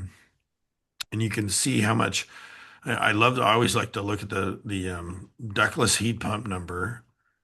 I think there's two of them that are kind of put together for ductless heat pumps and ducted heat pumps. You put those together, that's $13 million. And then there's some standard measures we do a good job. And then solar with storage, it's another over $13 million, closer to 14 now, that we actually have been helping our members put solar on their roofs. So we're pretty excited about the REST program. When it was, when you got the tax incentives and as well as the financial ability to borrow from our Switch It Up program, that was a big win. It's really sad to see some of that funding go away because we're seeing some of those numbers drop off. Any thoughts on that, Laura? Because I know that you're front and center watching some of those tax incentives disappear. Yeah, I will, and they're still good for chargers. So Is there any, what are the restrictions on, um, the equipment that is being installed? Is anything approved? Does the customer just say, I'm doing this, it costs X, I'd like Yeah, money? the program, the way it works is we have to have it at, so we work together with RUS, right? We borrow the funds and then we have a program. And we're leading the program. It's different than a lender. It's what we do is we call it a tariff program. So you pay it back off your power bill, which is the big win. I got to give Travis the big shout out for that, coming up with a really good program that doesn't require truth in lending statements and all the things you would expect to see from a lender. The requirements that we have are that they're attached to your house, right? You can't do a like an EV car because it's not attached to your house. The thought, excuse me, is that from a collateral basis, if it's attached to a structure that, in theory, you could get it back. And that's kind of the approach that RUS used for ours. So it needs to be physically there. But other than that, what we do is we outline all the different measures that we like, and then we get approved from RUS, whether those measures qualify, and then we offer them up accordingly. We have some flexibility to kind of move things around and change things around. If one program really takes off, we'll allocate, we'll expect to see more money going down, solar, for instance, or ductless heat pumps are the big ones we have. Travis, you want to add any background there?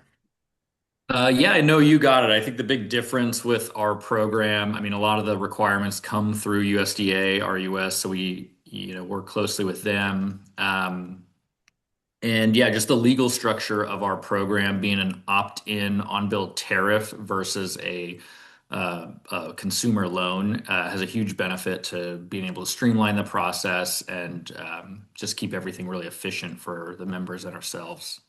Yeah, right now we charge basically a 3% just to cover our costs, which is amazing. We're seeing the program. Travis and I are a little bit frustrated with RUS just because the federal government has really changed everything around, and they're not as solar minded as you could imagine. They've actually discouraged us to put in when we put our last tranche request in for additional dollars. They were discouraging solar because the administration has a perception that solar is not good or something. And it was really disheartening for us. So we're seeing numbers harder to come by. When, if you looked at the big down below, you see the tables. Those are the tranches that we had. Why don't you roll that up just a little bit? Foster, before we get there, Laura, were you asking more, what does a member have to present to us in terms of documenting their project? Yes, and I just want to correct one thing. I misspoke. The 25D does include the expiration of 25D tax credits does include storage. So I misspoke when I said that it's utility scale storage that continues for tax credits. But yeah, so are there qualifications? Does it matter, or is Opalco sensitive in any way with respect to the loan to the capital cost of the project that the customer wants to put in? Let me try to answer that and keep asking that question, Mark and Laura. Thank you. So the way that it works is you have to be a member of good standing, which pretty much everybody is. What you do is you work with a solar installer, whether it's Rain Shadow locally or another solar provider. They come up with working with the customer, the member, and figuring out what kind of a rooftop configuration works. We don't really play in that technical world at all. What we do is, that's all compiled, and then the request is submitted to us, and there's a form that you submit for RUS on solar, for instance, or any of the projects. And then the requirement that we have is you can borrow up to $100,000 on your customer account. If you have multiple meters, that's that $100,000 threshold, which is dramatic. And we're happy to pay it. I mean, we're seeing some of the solar installations 35, and then you put a battery on top of that, you probably see another 30 on top. So it's a really great program. We rely on the solar, we do a two-party check, if you will, and make sure that the member's in sync with the solar installer. We do partial upfront if they want to buy the equipment. We'll initiate that, half the loan right up front. and then start billing the member. And then when they get the full installation, we pay off the balance, and then it becomes rolled into that 10-year period. Does that answer the question? Yes, yes. And then getting back into the tranches where I was going to go. So we went through RES 1, 2, and 3. You see the borrowing dollars that we have for a total of 46.8. We're running out of the dollars. Remaining available of the 48 is 11, and we submitted another loan request, and I don't think we're going to get nearly what we asked for. Dramatic, like 75 million just to have it. But they were looking at us like we were nuts, and they were gonna, maybe we could get pennies on the dollar there. And they really did gut a lot of the program. But the people that we work with at RUS have been fabulous. I mean, they really love the way that our program, we've been kind of the model for their program, and they send a lot of co-ops our way to talk to Travis to, set up our program accordingly. Big win for us. It's one thing to say, okay, everybody prepare for cost increases. It's another thing to say, get as energy efficiency as efficient as you possibly can, borrow those funds, put those measures in now so we could reduce your bill in the future when those costs go up that we're projecting. Keep rolling down.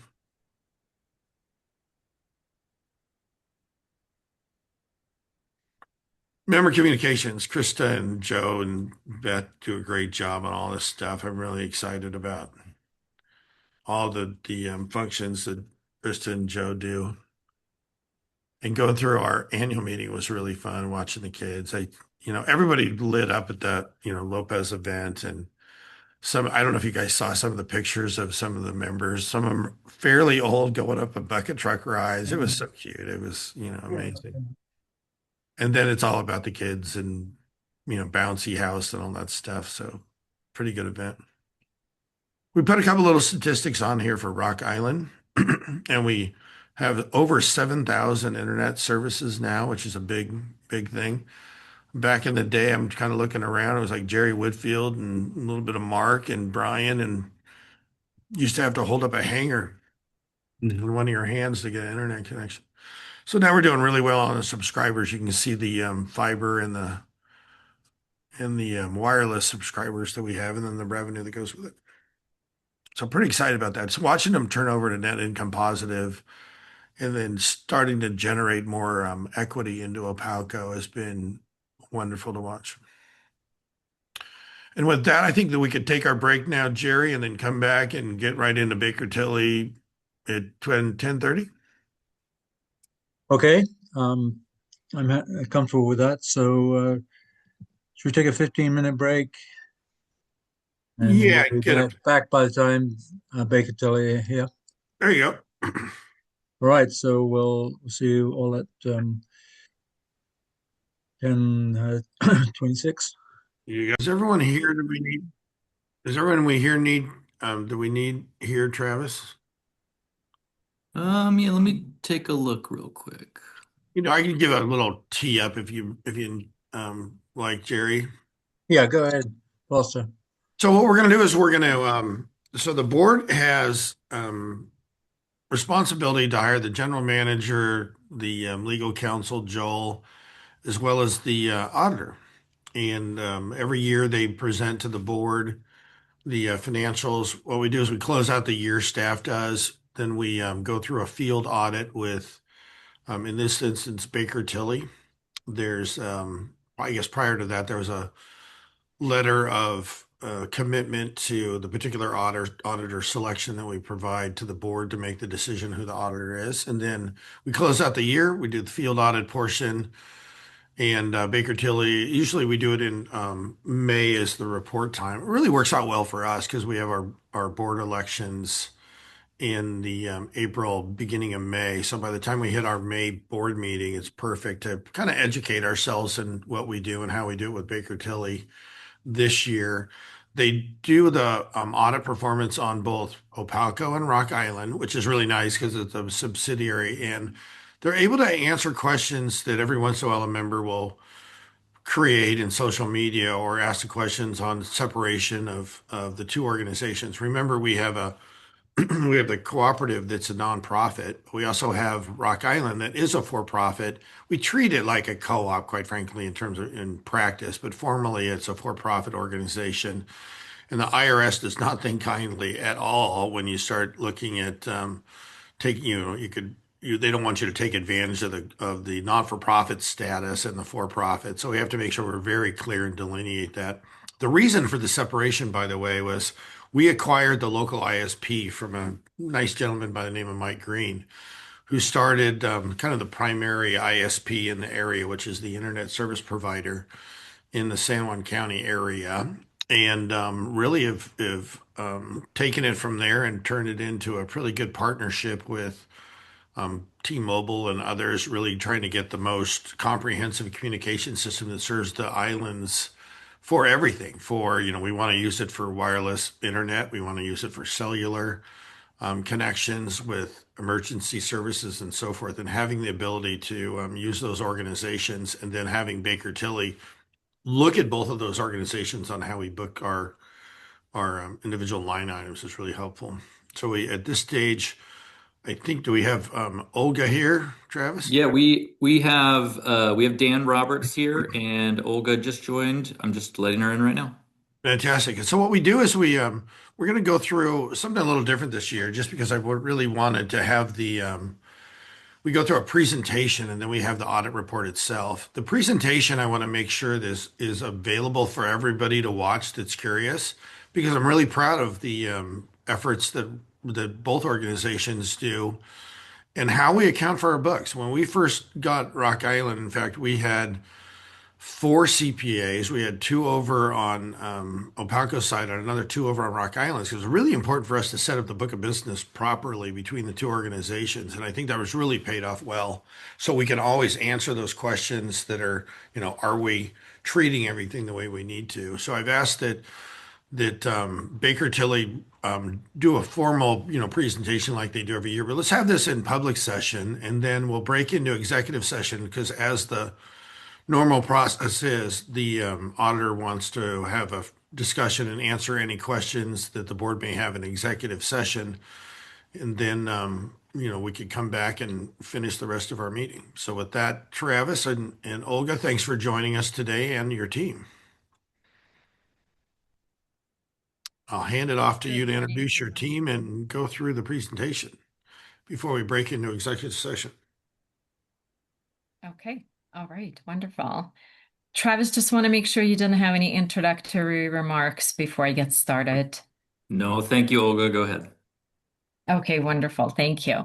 I do have Dan Roberts with me on the call as well. Dan is a senior manager working on the audit, has been working on the audit for many, many years. So he will cover part of this presentation today as well.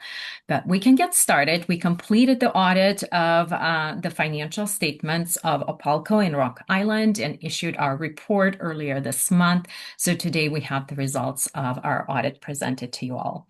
On the next slide, quick agenda, some of the things that we'll cover. We'll talk about scope of services that we're engaged to conduct, the reports that we issued, areas of audit focus. We always like to talk about what is it that we do when we perform an audit, and then some matters that we are required to communicate to those charged with governance to the board, and then some other communications that we like to share with you. So we'll start with the next slide with the scope of services that we're engaged to perform.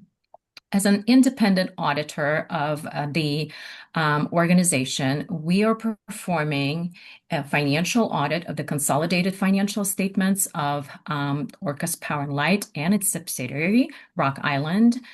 And based on the results of that audit, we issue an audit report. We conducted our audit in accordance with generally accepted auditing standards as well as government auditing standards, which holds us to a higher level of accountability when it comes to performing a financial audit. In addition to the financial audit, we conducted a compliance audit and what's commonly referred to as single audit. And that audit focuses on the federal awards that the organization receives, or rather federal expenditures that the organization conducts through the year and then receives reimbursements from the federal government. So we have that compliance audit conducted as well. And then we perform additional compliance procedures that are required by the RUS and CFC and result in the specific letters that we issue for those organizations in accordance with the requirements of the lending agreements that OPALCO has in place. The non-attest services or additional services that are really not part of the audit, but we just provide as an assistance to management is really just conducting a income tax calculations and presentation for the purposes of disclosures in a footnote to the financial statements, as well as assistance with drafting the consolidated financial statements. And that assistance really focuses more on reviewing new accounting pronouncements that are applicable for reporting in the current year, making sure those disclosures are included and covered appropriately. And so the financial statements could be in accordance with generally accepted auditing or accounting principles that we conduct our audit with. Next slide, please. So the auditor reports that we issue, the first one and the most important one is unmodified report on the consolidated financial statements of Orcas Power and Light and its subsidiary, which are presented fairly in accordance with US GAAP or generally accepted accounting principles. Unmodified opinion, it means it's a clean opinion. It means the financial statements of the organization are fairly presented in accordance with the applicable reporting standards. We do establish a certain level of materiality to ensure that fairly stated has a threshold to which we perform certain audit procedures with, but the financial statements are clean and accurately presented in accordance with those applicable reporting standards. As I mentioned, we also perform our audit in accordance with generally accepted auditing standards that are governmental auditing standards. Those standards require us to perform an assessment of internal controls over financial reporting and any compliance matters. And what that means really is that not only we look at the transaction level and balances that are reported in the financial statements, we also look at underlying controls and processes that ensure that that reporting is accurate at the end of the year and throughout the year as well.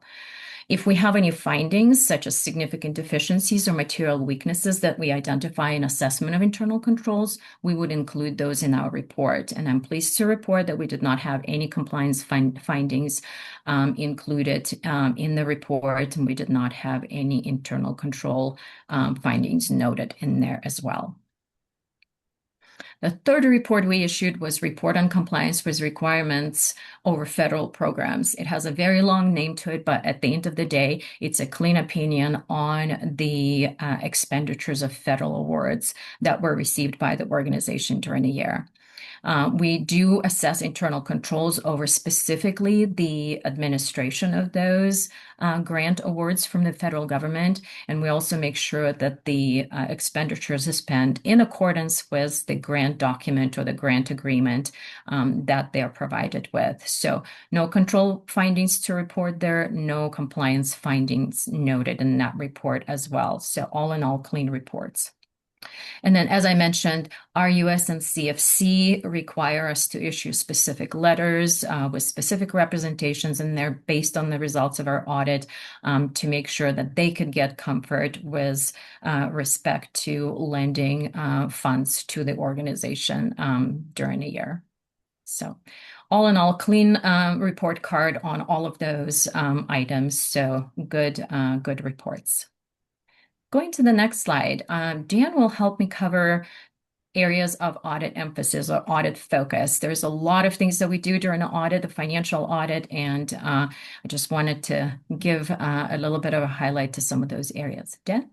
Perfect.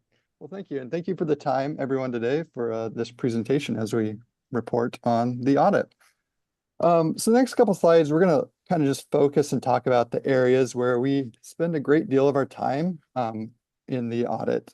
And the first one just being the internal control environment. And with the two separate entities, we do our work on both entities separately. So we look at the project management for the capital assets, the projects, what you're building. We look at both on Rock Island and Opalco side, working with both the accounting, project managers, various people that are involved. And really with the control environment, we're making sure that there's a good policy procedures in place. So as transactions come in, those are properly captured, recorded, accounted for throughout the year. Some of the other areas is just with your cash receipts and revenues, looking at how those invoices are produced within the various entities, how they're sent out, and making sure that those cash is received and it's safeguarded all the way until it makes its way to the bank. Also, the disbursements, how bills are paid, making sure those controls, those processes are reasonable. There's support behind our samples, and that the entity, is kind of following the best practices that we see across, different organizations. And then lastly, IT controls, making sure that, the IT departments for each entity is set up as well as it can be, making sure there's policies, procedures in place to make sure the IT systems are protected as best they can be. Another area is this management estimates, as this is a area where management can maybe have a little bit of input on the estimates. We make sure that they are reasonable, consistent from year to year, that there's not any bias noted in those estimates. So this list here kind of lists out all those estimates we look at. We also have the benefit of hindsight, so we come in 2-3 months after the year end, and we're able to see those estimates to see how they actually turned out after the fact. Utility plant, where we spend probably a bulk of our time just making sure that the assets that are being built and capitalized, those expenditures are properly accounted for, as there's a lot of different departments and people that are involved in the utility plant. We talk with those different individuals throughout the organization. With that, we also look at, when assets are ready to be placed in service, are they set up in the system accurately with the respective depreciable lives to make sure that they're set up appropriately. And then if there is any asset retirements or disposals, making sure that those are, timely removed from the books, along with any related accounts balances related to those. Debt activity, as Olga noted, we have those couple letters related to debt activity. We send out third-party confirmations to all the borrowings and debt to make sure that they are properly and accurately reflected on the financial statements, and also look at the covenant requirements. Power sales receivable, we send out a confirmation to PNGC for the power purchases. And then also with that, we look at how customers are billed, cash receipts for both Rock Island and Opalco. New this year on the Rock Island side was the RDOF item. So we did testing around RDOF to make sure that was properly set up for the receipt of those money and into the future. Travis, next slide, please. Lastly, financial statements. So Travis and the team do the primary drafting of the financial statements. So we do look at the notes to make sure they are complete, accurate, and in accordance with accounting standards and guidelines. And then also the consolidation and intercompany transactions, making sure those are appropriate, they're segregated, and that if there is any intercompany transactions, that those are properly eliminated on the financial statements, the consolidated statements. Then lastly, as Olga already discussed, we had the single audit again this year. So total of 7.2 million was expended on the federal programs this year. And one of the primary single audit section we tested this year was the Coronavirus Capital Project Fund, where the expenditures were 6.3 million. And as Olga noted, that came out a clean report as well. With that, I think we'll kick it back to Olga. Thank you. Thank you. I do want to highlight one instance or one specific item with respect to the financial statements. So the financial statements on which we issue our report are consolidated. So they include the results of both Apalco and Rock Island. The financial statements also have supplemental information that includes detailed information for activities specifically to just Apalco and specifically just to Rock Island, as well as any eliminating intercompany entries. So in the course of our audit, we do test balances for both individual entities and any intercompany transactions as well, making sure that consolidated financial statements are very accurate with respect to any intercompany transactions or individually presented balances as well. So we do a lot of work on the individual companies' balances as well at the end of the year. So overall, the financial position of the organization is strong with positive net margins again this year, which means that the services provided to customers are being recovered through appropriate rates, and appropriate reserves are being set aside to ensure meeting any kind of debt covenants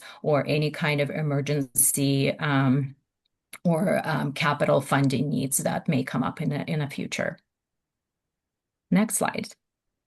So these are some of the required communications that we are required to share with those charged with governance, which for the Apalco and Rock Island is really the board of directors. So we are required to perform our audit as independent accountants or as independent auditors and issue our report based on the results of that audit.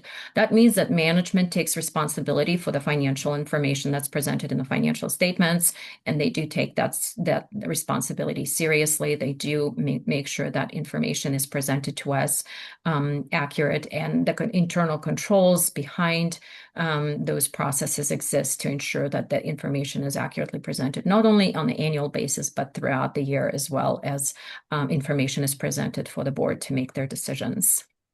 Next slide. So on the next slide, we do assess the internal controls related to the financial reporting and just business processes in general, as I mentioned earlier. And we're also responsible for communicating significant items to the board of directors. All right, next slide. So some of those significant items include on the next slide.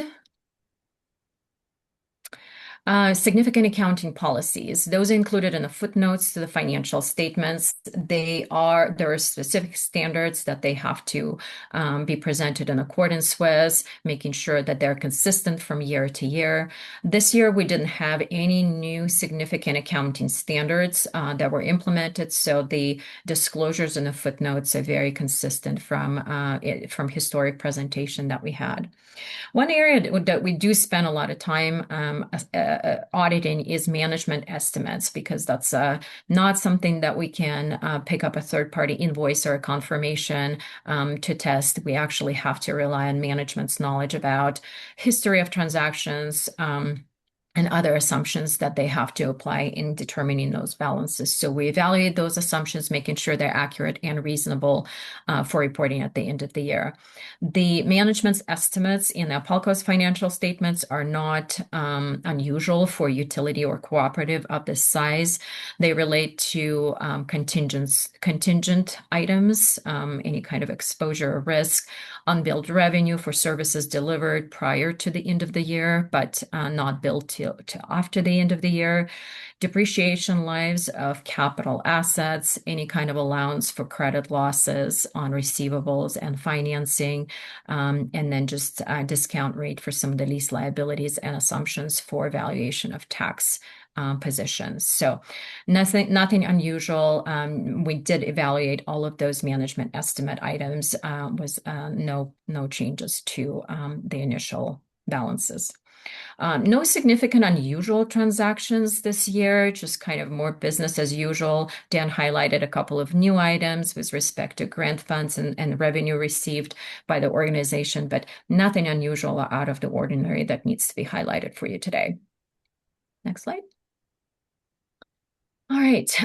We are required to report to the board whether we encounter any difficulties in performing the audit or whether we have any disagreements with management in the course of the audit with respect to application of accounting standards or just reporting items in the financial statements. And we really didn't have any difficulties or any disagreements in the course of the audit. Management has been very good about being proactive to provide us with white papers and documentation for all of the transactions that occurred throughout the year, as well as any new items and for our evaluation. So all in all, just a very smooth audit this year.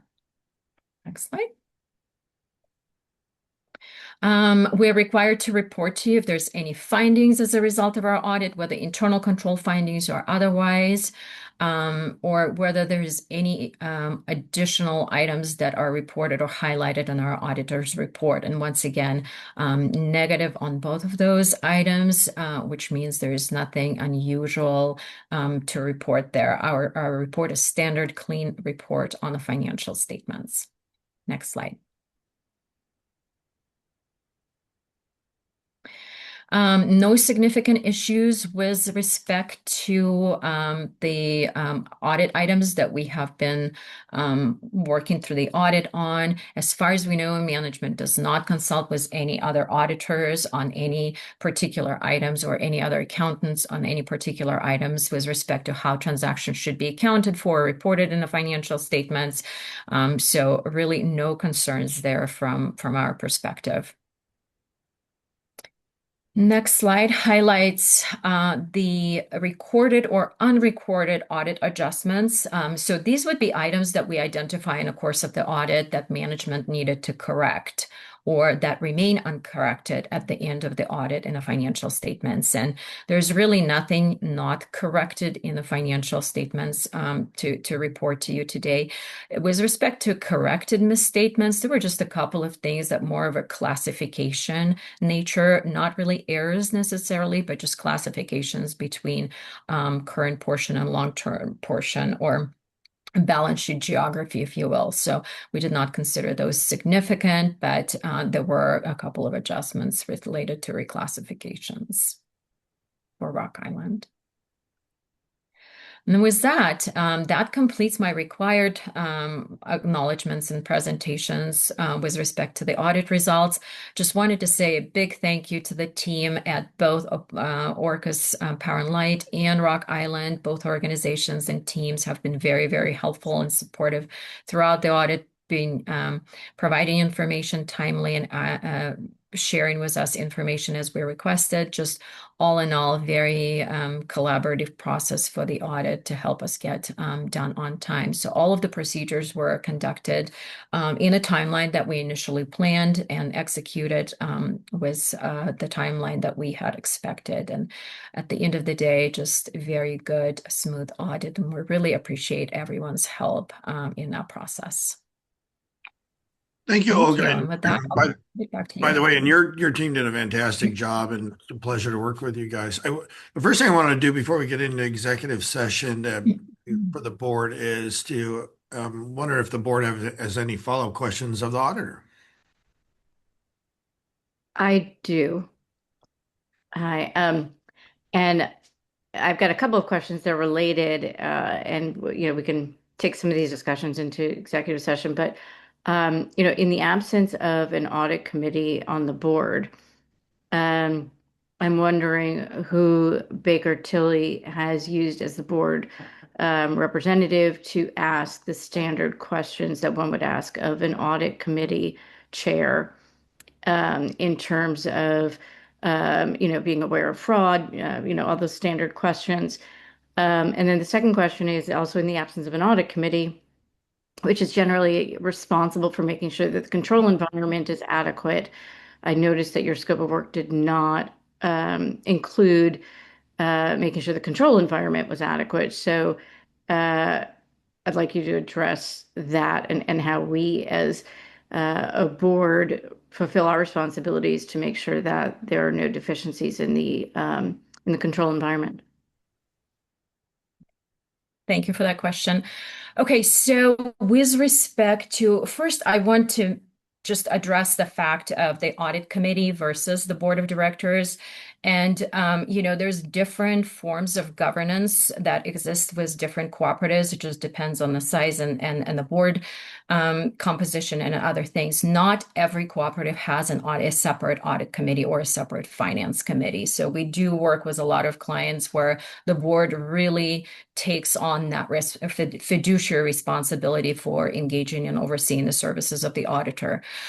In our audit process, during the field work, we do meet with the board chair or a board member to have those conversations. So we did meet with a board chair during the audit to have those conversations to talk about just the risks, significant transactions, and just kind of help us plan the audit to make sure that we don't miss anything and to get that independent view, if you will, from discussion with management.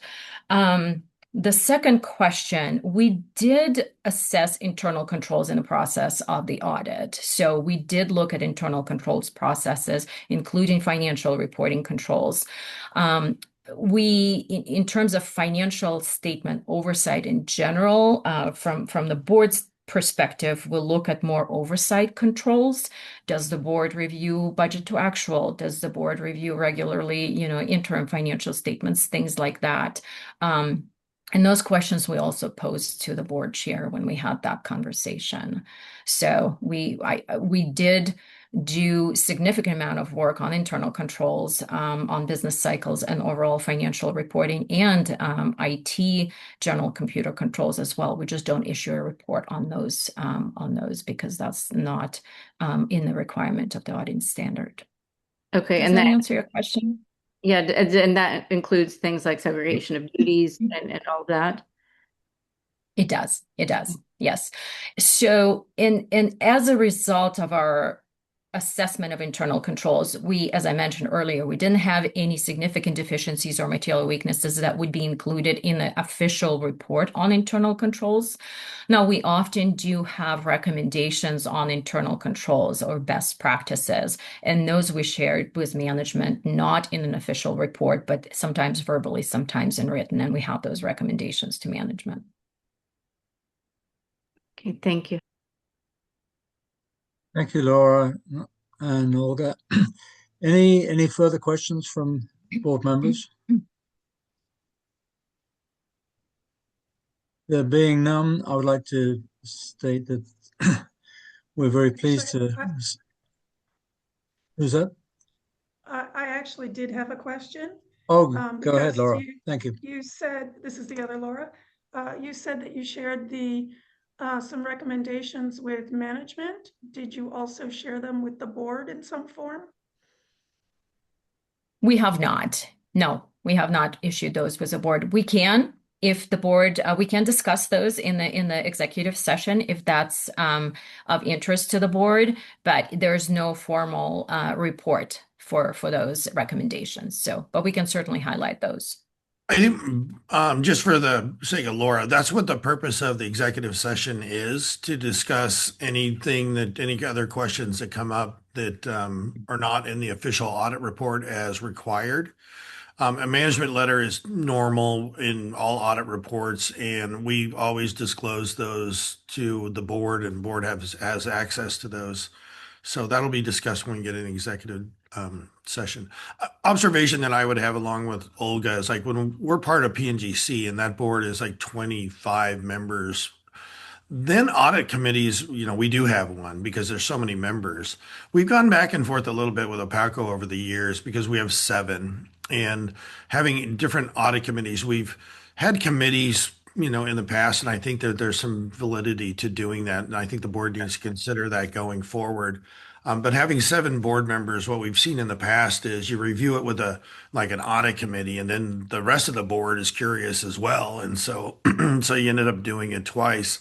But I could see a deep dive with committees in some instances makes a lot of sense. So it'll probably be something that we'll talk about over the course of, before the next audit on whether or not we need to formalize committees in general, because we have a new concept with a bold board culture now. So thank you. And by the way, Jerry, if it's okay, I don't know if any members have any questions, but I would love to be really transparent and take any other member questions that people may have in the audience.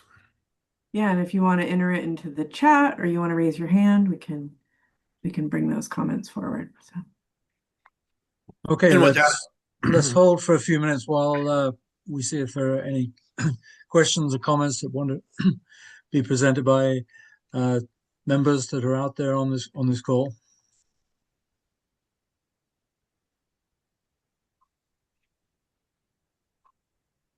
No questions at this time.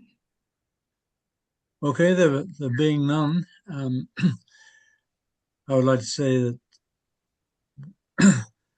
thank Olga and her team for doing another very diligent study of our financials, and we're very pleased to have such a clean report yet again. So I think that's congratulations all around to Travis and his team, and let's now move into executive session. Yeah, real quick, we really do want to come back in. We have a really great outline for the beginning stages of our integrated resource plan. So I hope everybody stays tuned and comes back into our meeting, because I really want to dive into some of the IRP discussions after we're done with the audit. So please hang around. We can probably put you in the waiting room, and as soon as we're done with the executive session, we'll start up again in regular.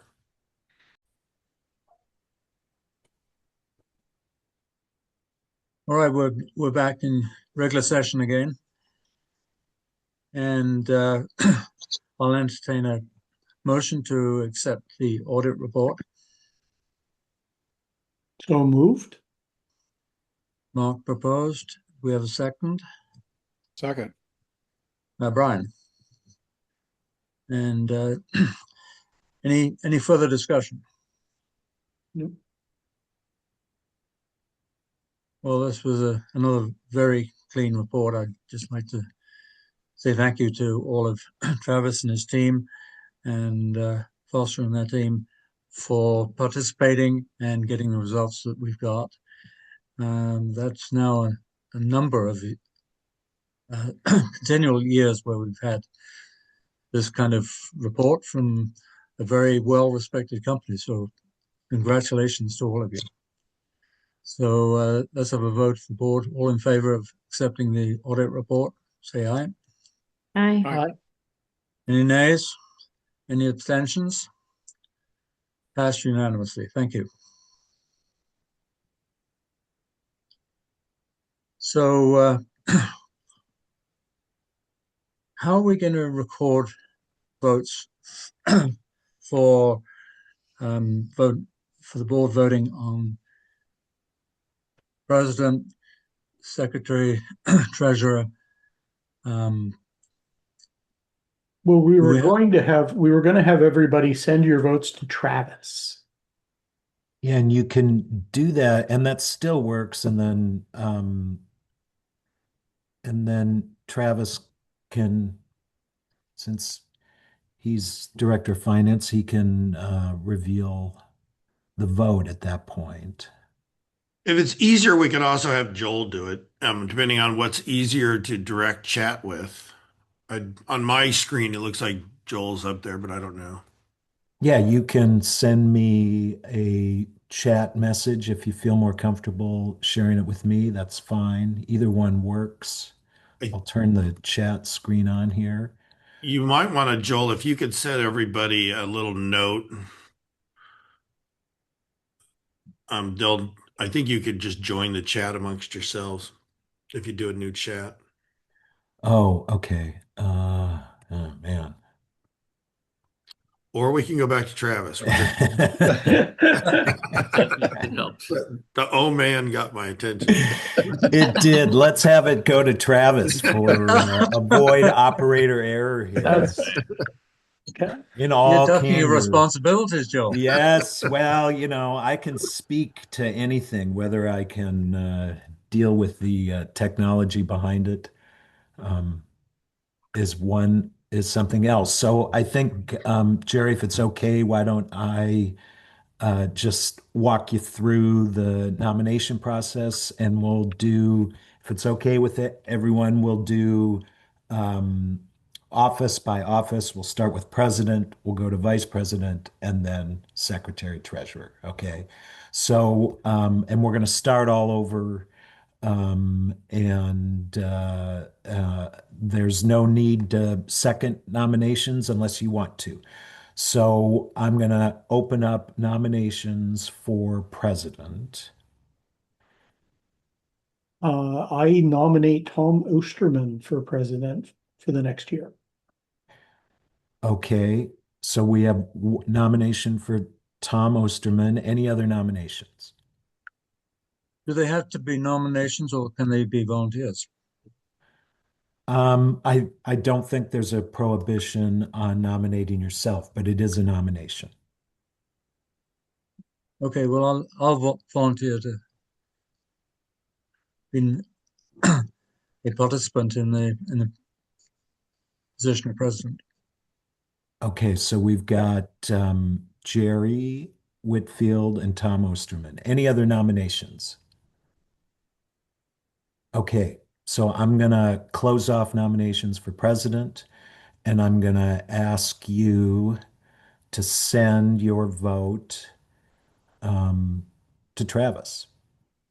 And you each have a message from me for that. Is that in the chat? That's right. You should each have a private chat from me.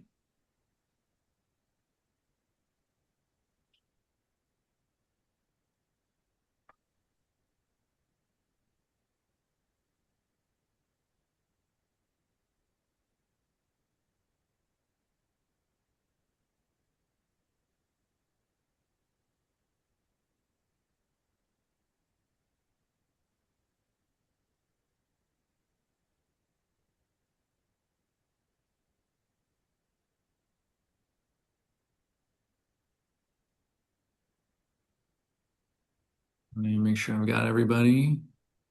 Looks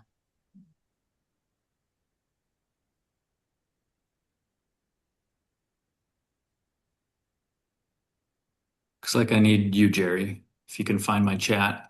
Yeah, sorry. I found it.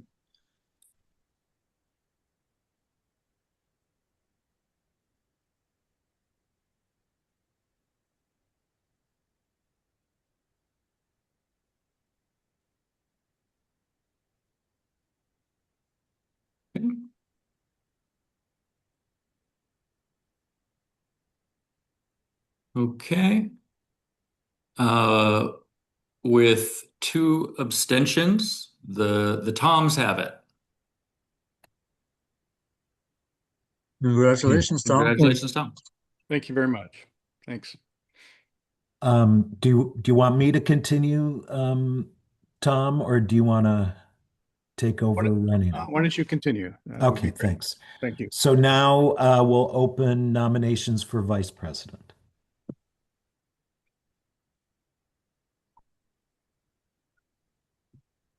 I would nominate Jerry if he's willing to continue to be vice president for the year. Sure, I will. Yes.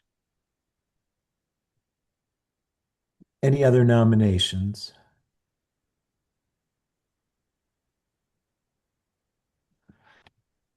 Doesn't sound like it. So let's just keep on with the process, and please let Travis know your vote for vice president.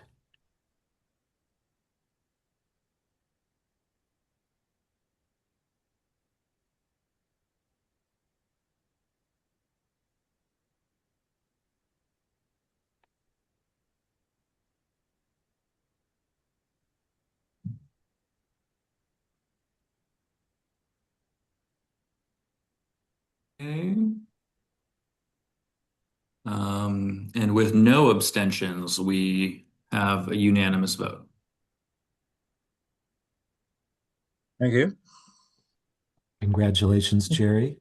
For doing it okay. again.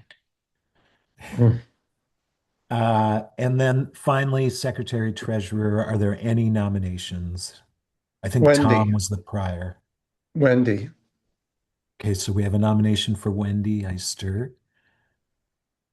Mark, are you interested in that role? I think Wendy would do a good job. I'd be happy to if there were no other choices, but Wendy is more than welcome to do it. Hearing no other nominations, why don't you place your vote with Travis? Thank you, Travis.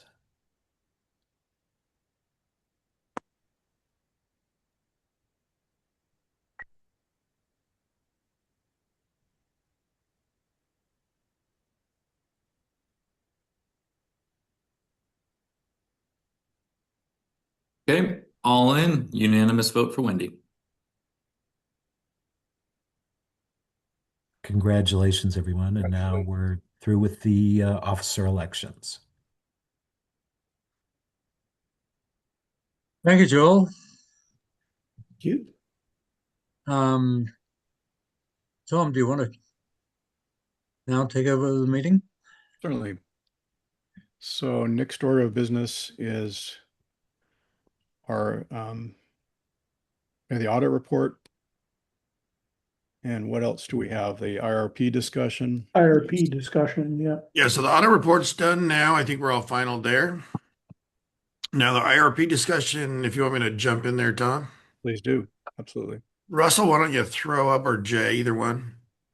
We trimmed the slide deck down a little bit just because it was taking too long. We got to move on to Rock Island at some point. So we're going to do what we're going to do today in two parts.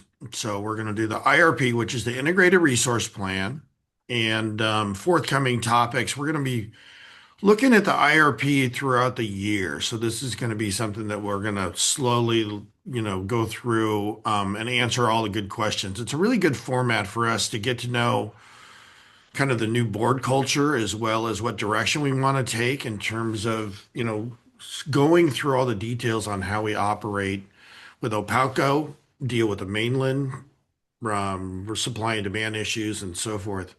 So I look forward to this. And I think we're going to add, we do a presentation, but we also have a report that's going to be generated at the end of the process that's going to be the formal IRP, or Integrated Resource Plan. So let me jump in here real quick. At this meeting, we're going to look at the long-range planning strategy that we've been following. And this is what we're going to be, if there's any need for adjustments, that we would communicate that as we go, as well as starting the regional context. Now, I'd also say that if there's any new educational things that we could bring into the mix about how we function, how we operate, let's take advantage of that and ask a bunch of good questions along the way. And if anyone wants to highlight some of the things that we've learned over the years, please do. The long-range planning strategy, I kind of put this down because I think that we're in a really interesting situation where we don't have a lot of options out there. I mean, you hear me say it all the time, is that we're not the Bank of Opalco. We got to figure out how to manage within our member resources. And what that means is rates. What can we do to make sure that we maintain our grid and everything else as we go forward with this, and what are our options? So the first section I have is acknowledgements. One is, what do we want to acknowledge? Well, we know that there's going to be supply and demand shortfall issues, and we're going to be reviewing those as we go, especially during the winter time. In Washington State, there's been a lot of legislation out there to eliminate carbon production and generation and actually penalize it. So with those natural gas resources and coal plant resources disappearing, that really creates a big challenge for us. The next one I have is notable power cost increase. That's going to result in power costs because there's going to be a scarcity of power. Same thing with reliability issues that we're cognizant of and need to figure out exactly how we want to navigate that for the best interest of our membership. There's limitations on the current grant funding opportunities for local, state, and federal grant fund opportunities. We were in that little window period at the end, after the COVID situation, where we really were taking advantage of some good grant funds, especially for the internet side that we have. Going forward, we would actually have to generate those funds using member resources, which again means rates. So we got to be very careful and be very purposeful on how we do that. Insurance is a big thing for us. We know there's been a lot of wildfire, breaking out throughout the different parts of the state. We have Washington, Oregon. We've seen that stuff down in California. It's resulted in insurance availability being cut back pretty dramatically, especially for the reinsurers. What we need to really do is be mindful of that, especially if we get into this El Nino period or super El Nino periods where some people are starting to categorize it and generate a lot of good effort into our right-of-way, which is a right-of-way clearance mitigation efforts so we can mitigate that wildfire risk. The other is maintaining Opalco's grid is costly, especially when we're planning our 25 submarine cables. Those submarine cables don't include the two that actually serve us. Those are owned by Bonneville Power Administration. We have regular meetings with Bonneville for replacement of those two cables, but that's going to be a long, drawn-out process. So what we've learned over the duration is we've done a great job managing Opalco up to this point, but it's almost like we're at a pivot point. Going forward with environmental regulations and conditions and reliability issues facing us, we're going to be in a different dilemma. We're actually getting past beyond what Bonneville can provide. We're looking at tier 2 power, which is going to be a lot more expensive if it's available. And the changing conditions that we have throughout our whole area, it's going to be dramatically different. And pivoting at this stage is going to have to be very purposeful. Current plan renewable generation projects. What we do is we've concentrated on minimizing the impacts to our membership. So we have community solar projects that are funded by the members of what we focused on. And we still want to do that with Decatur and Baylor Hill. But I think past, those two community solar projects, coming up with additional funding for that is going to be harder to do, just maintaining our grid. And we got to make sure that we can navigate through that wisely as we go forward with it. Next is utilize PNGC and Bonneville Power Administration. Remember, we're going to be a load follower of Bonneville Power Administration for many years to come. At least 5 years is kind of what I see on the horizon. If we can find some reasonable price power so we can lock in solar projects or other projects, other generation projects that work for us that satisfy the mandates that we have for renewable generation, hooray for us. But I feel like we're okay. We got Bonneville that's going to be able to fill those tier 2 resources. They're going to be more expensive, albeit, but at least we have options going forward. And if we could find something better for PNGC to help us navigate through that with a less costly profile, hooray for us. We need to work with the county. We just spent some time going through the best fit siting analysis and working with our community and stakeholders to really fix the old land use tables as I know them. They were all based on the diesel generator we used to have operating on Orcas that was loud and noisy with big fuel tanks and so forth. And getting away from that is going to be really important. And changing those land use tables to be passive generation is where we want to go. And I look forward to going down that road. We also spent some time working during the comp plan process, going through essential public facilities. And I think it's going to be essential for us to make adjustments to the Uniform Development Code so we could really make sure that we can place the essential facilities that we're going to need to in the future, because it's going to be more and more challenging as we go forward with it. Remember this, we're looking at like a 30% load increase. That means our facilities need to grow by 30%. That means our substations need to grow. That means our all of the transformers that we have available for us, we need to take that into consideration. It's more than just load. It's everything on how we function. It's going to be really challenging with the limited amount of footprints that we have on how we're going to navigate through that, but we'll get there. In the interim, we know that, the grants are going to dry up, but we need to really keep going on that, try to submit more and more loans for that REST program. We reviewed it earlier. It's been a fantastic program for us. We got more requests in. We should never give up. And even though RUS has curtailed that program down pretty dramatically, I hope we can keep it benefiting our membership because it's been a big win for us. We're probably going to also need to explore some Opalco funded systems out there for reliability. I think that if I had to look at a crystal ball, I think reliability for our members and helping our members navigate through it on an individual basis is really going to play into, our approach to figuring out how to keep reliability, both in terms of the grid, but also in terms of individual members taking ownership in their own reliability challenges. And if we could keep those funds available, I think that'd be a big win. Able to rapidly scale. I kind of put this one down at the end because we started down this road. For those of you who remember, before the grants came up, we kind of paused it, but we started a 501c3 organization so we could reach out to individual members and say, can you help? And I think what we did is, we saw grant funding and we had limited staff. So we started focusing on the grant funding side of it.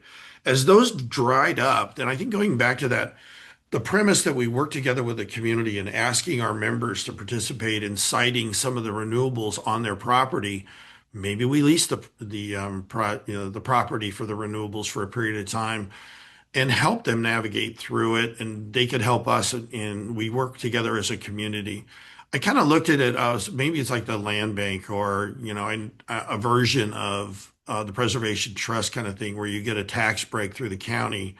Maybe we could work with the county and set up some kind of a new renewable generation trust that provides some tax advantages out there for the members that could help us out. I think those are really good strategies that we started, and I think we need to resurrect them now going forward.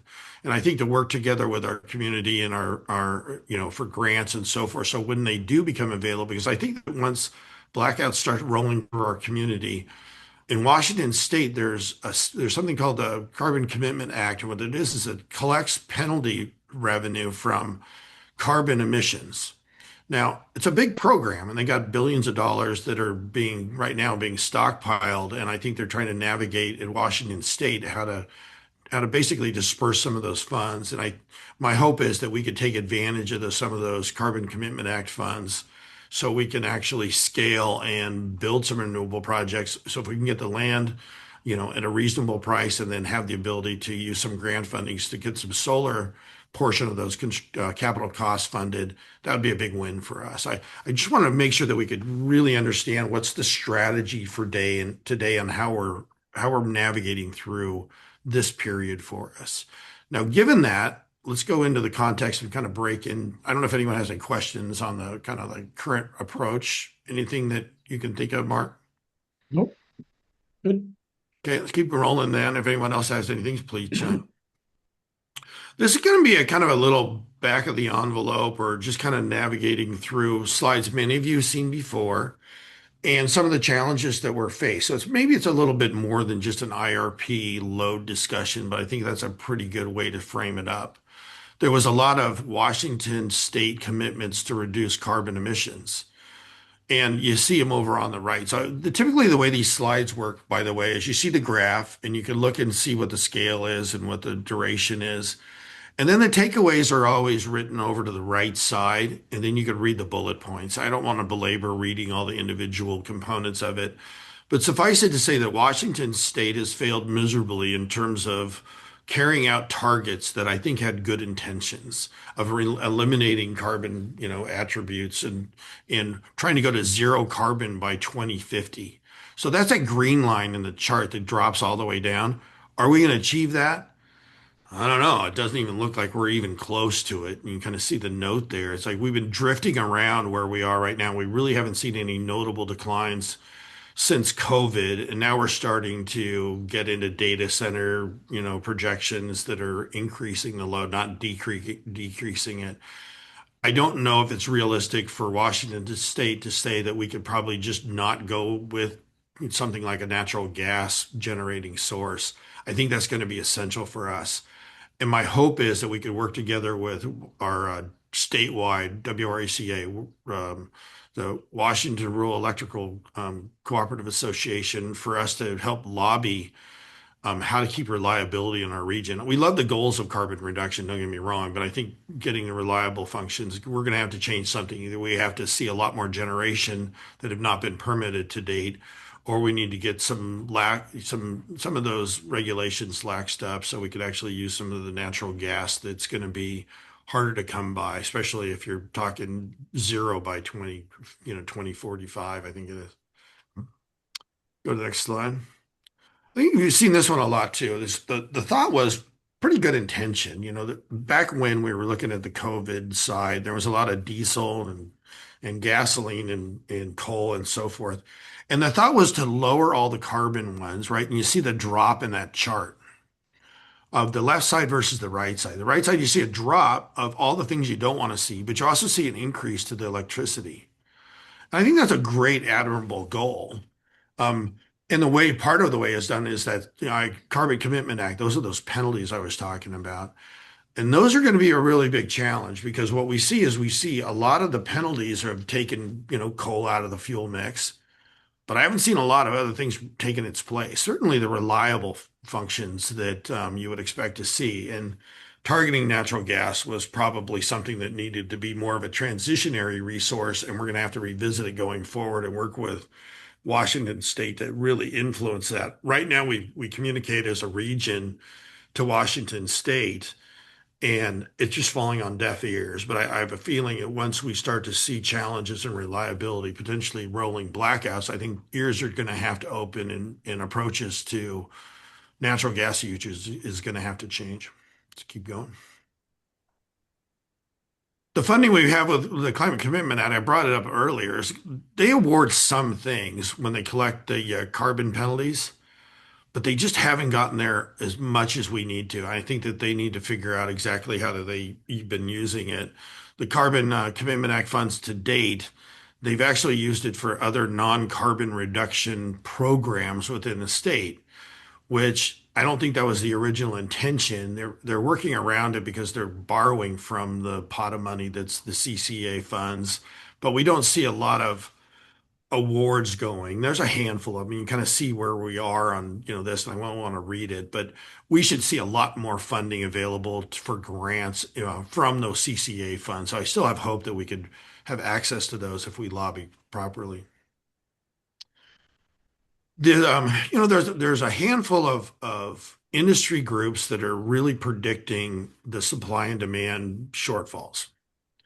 And E3 is probably one of the better ones that we see. We also see Washington State Energy Strategy. More of the think tanks in the region are starting to conclude that what we've been saying for literally 10 years, that, hey, we got a problem on the horizon. And E3 is a group that we had do some cost of service study with us, and I think the world of them. And the reason that we chose them is because they're a pretty good, honest think tank, and they're really starting to see big, giant issues going on. And the next slide kind of tees it up pretty well.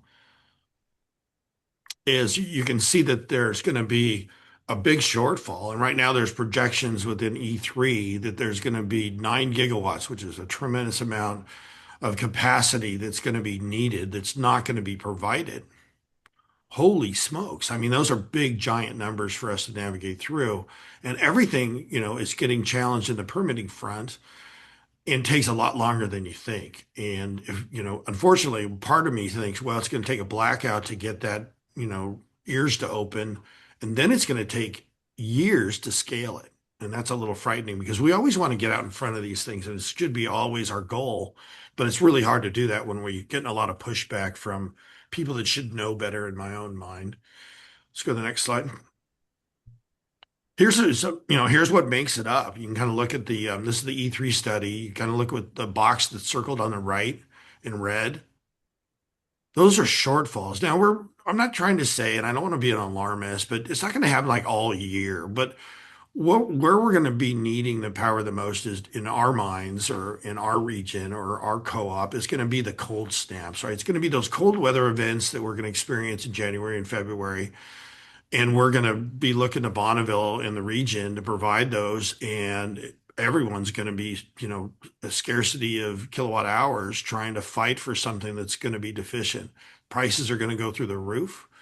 And during those timeframes, we hope we can import it, right? Can we import it from Canada? Can we import it from California? They're probably going to be in the same situation that we are. So if we're all fighting for those things, not a lot of good things happen, and the cost to go along with it is crazy. And the other part of this chart basically says, the development of the resources is a fraction of what we need. Go to the next one.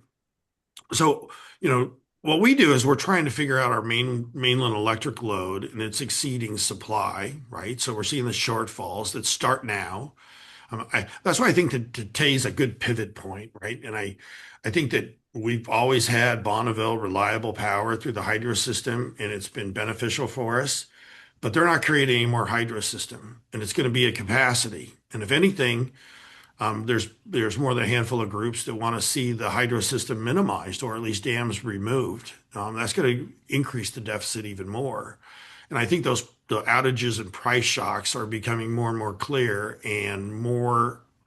Before it was just more of an alarmist. Now we're seeing a lot of those industry groups like E3 that are reporting to all the right think tanks that, hey, we got a real issue and we got to figure out how to navigate through this. But I don't think it's going to get any better unless we can figure out how to site and permit and really utilize natural gas in our region.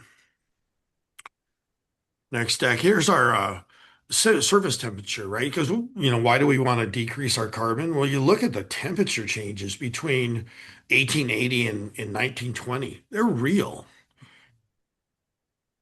And what this really does, I mean, some of these things, the projections that we're looking at now through NOAA, I mean, it's scary. Wildfire risk. Remember when Canada was on fire? We couldn't even breathe here.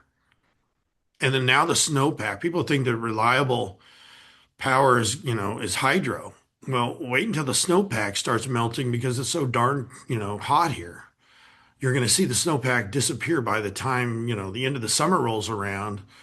Then we got a bigger problem on our hands. And there's still a lot of need to support the dam system and the fish and making sure everybody survived. But it's becoming increasingly doubtful that we can navigate everything together. And that's going to be a big challenge for us. Move on to the next one. So the shortfall is that we're also seeing big giant heat waves and spikes.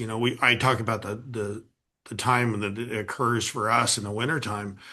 We're also going to see on the east side, you're probably going to see the inverse. You're going to see a lot more crops are going to need to have more water, and they're going to be utilizing more and more power. There's going to be more AC needed, certainly on the east side than the west side. And you're starting to see some spikes that are going to be occurring there. And you see the frequency is really starting to stack over on the right. So look out.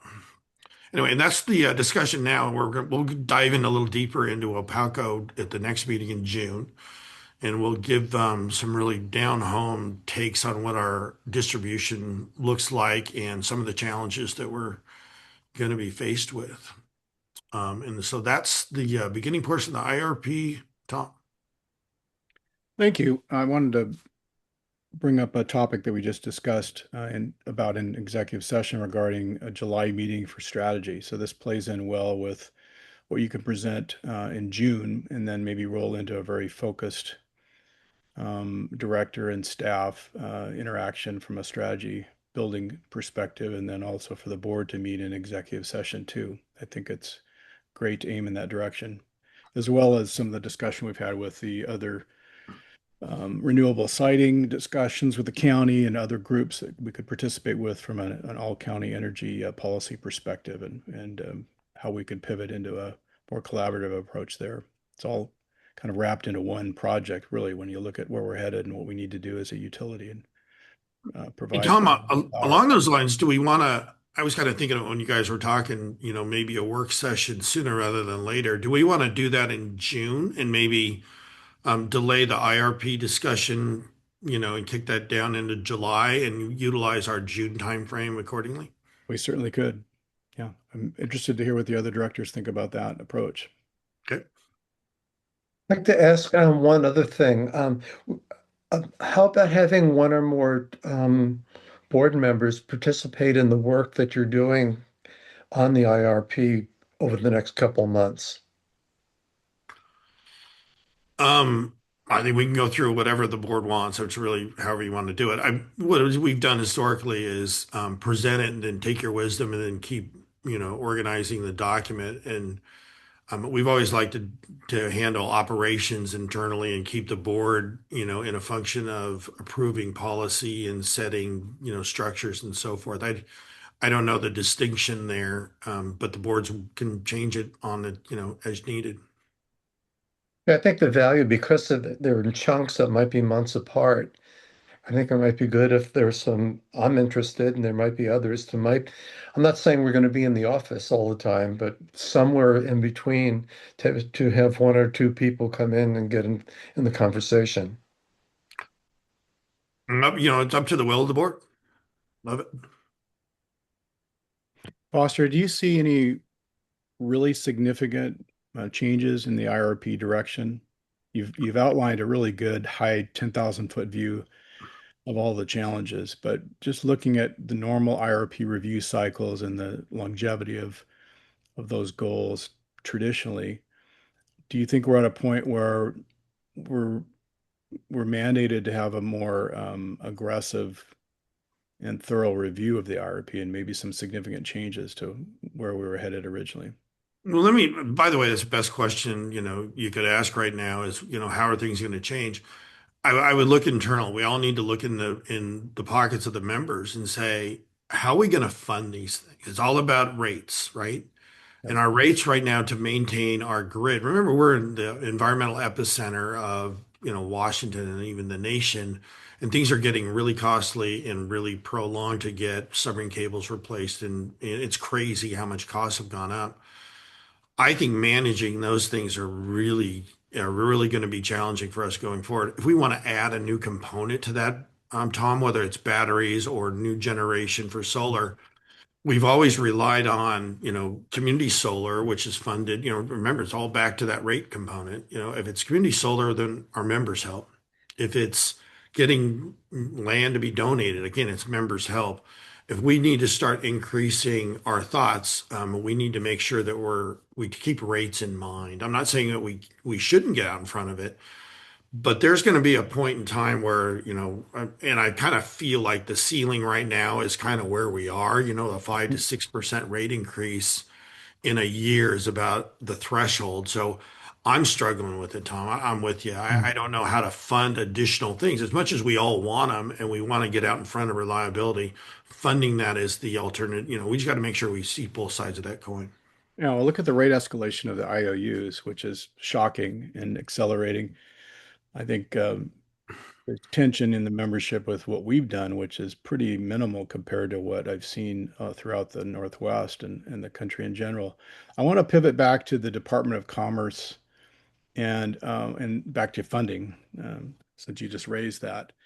I'm curious how that works. Do we go there as a lobbyist, hat in hand, looking for opportunities for grants or funding? Do they host specific utility industry events and discussions on how funds could be dispersed? What's that process look like, and what's the likelihood that we have another seat at the table with any additional Washington State contributions to capital projects?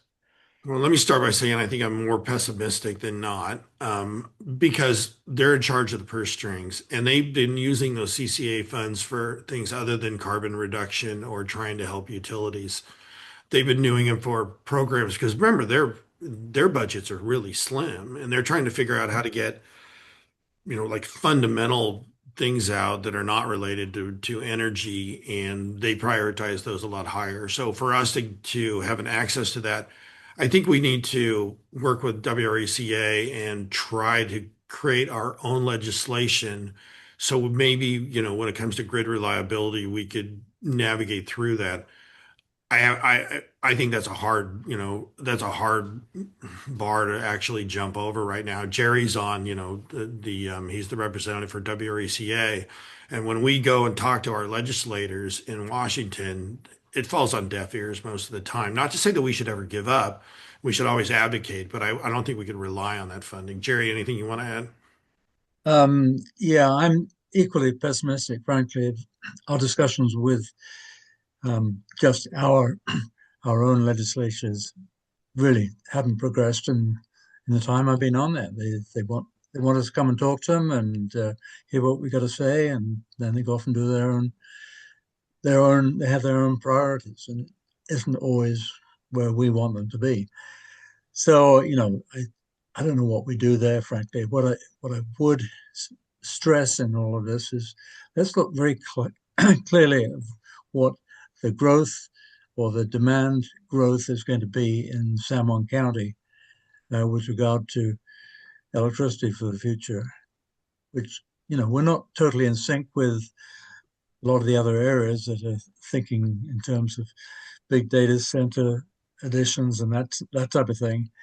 Our growth may not be anything much greater than the population growth, which is relatively small compared to some of the electricity demand curves that we've seen. And maybe there's a way to seek out or to eke out a better existence by watching those cards very closely and doing our lobbying in the right places, which isn't necessarily with just the legislature. I think there's a lot of other areas in the state that we can have some influence and, hopefully steer a very fine middle course that will keep us adequately supplied in the future.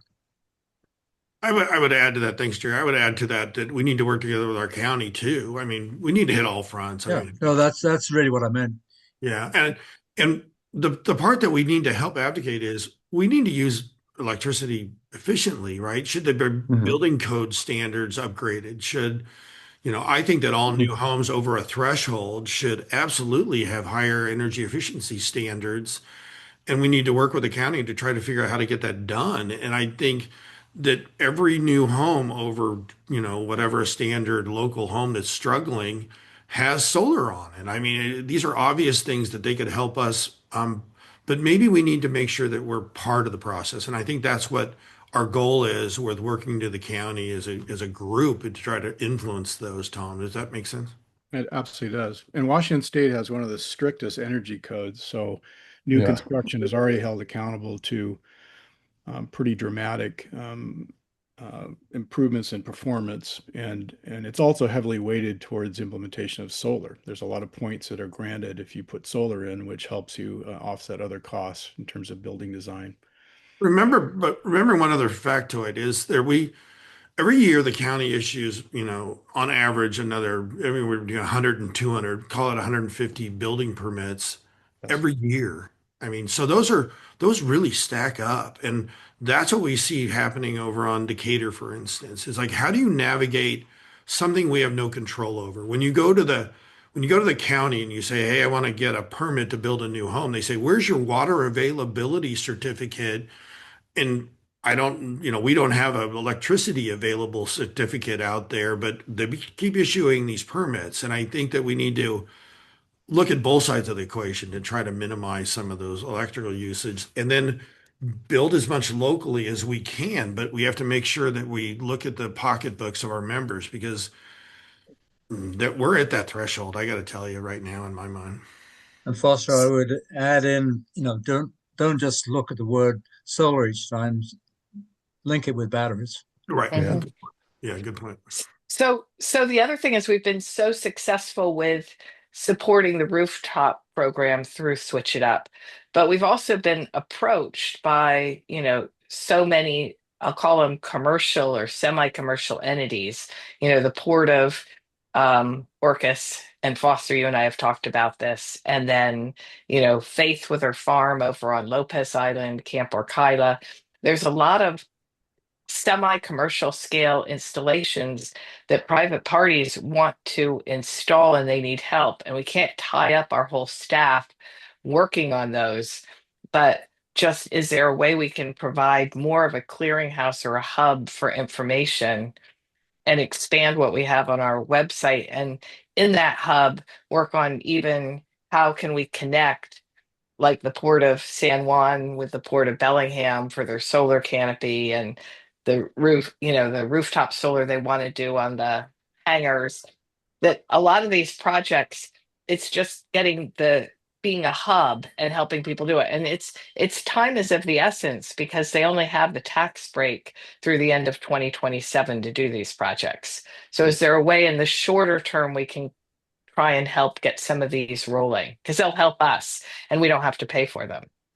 Yeah, I mean, I think we can always try to figure out different ways. Remember, we have a really good program in place right now, right? If Lindsay does a great job and, solar and the Switch It Up and everything that we're doing, like Orcas Center, for instance, has been a really big success that we work with them getting their solar up and operating. So I think we could always figure out how to provide those great resources and do even better. So I like where Wendy's going. I think we can upgrade some of our programs, but we've been doing a heck of a job. I mean, for our little staffing, because remember, you don't want to get to a point where you're going to put more staff on it or whatever. So I appreciate the goal, Wendy, of trying to minimize whatever that staffing side is. But we got some pretty good programs, and we can make them better as we go. But I'm pretty proud of the people that we're doing right now and helping them through it. Like Arkyla, for instance, by the way, that's a land use designation that makes all the sense in the world. But it's rural farm forest and it's prohibited right now according to the county land use restrictions.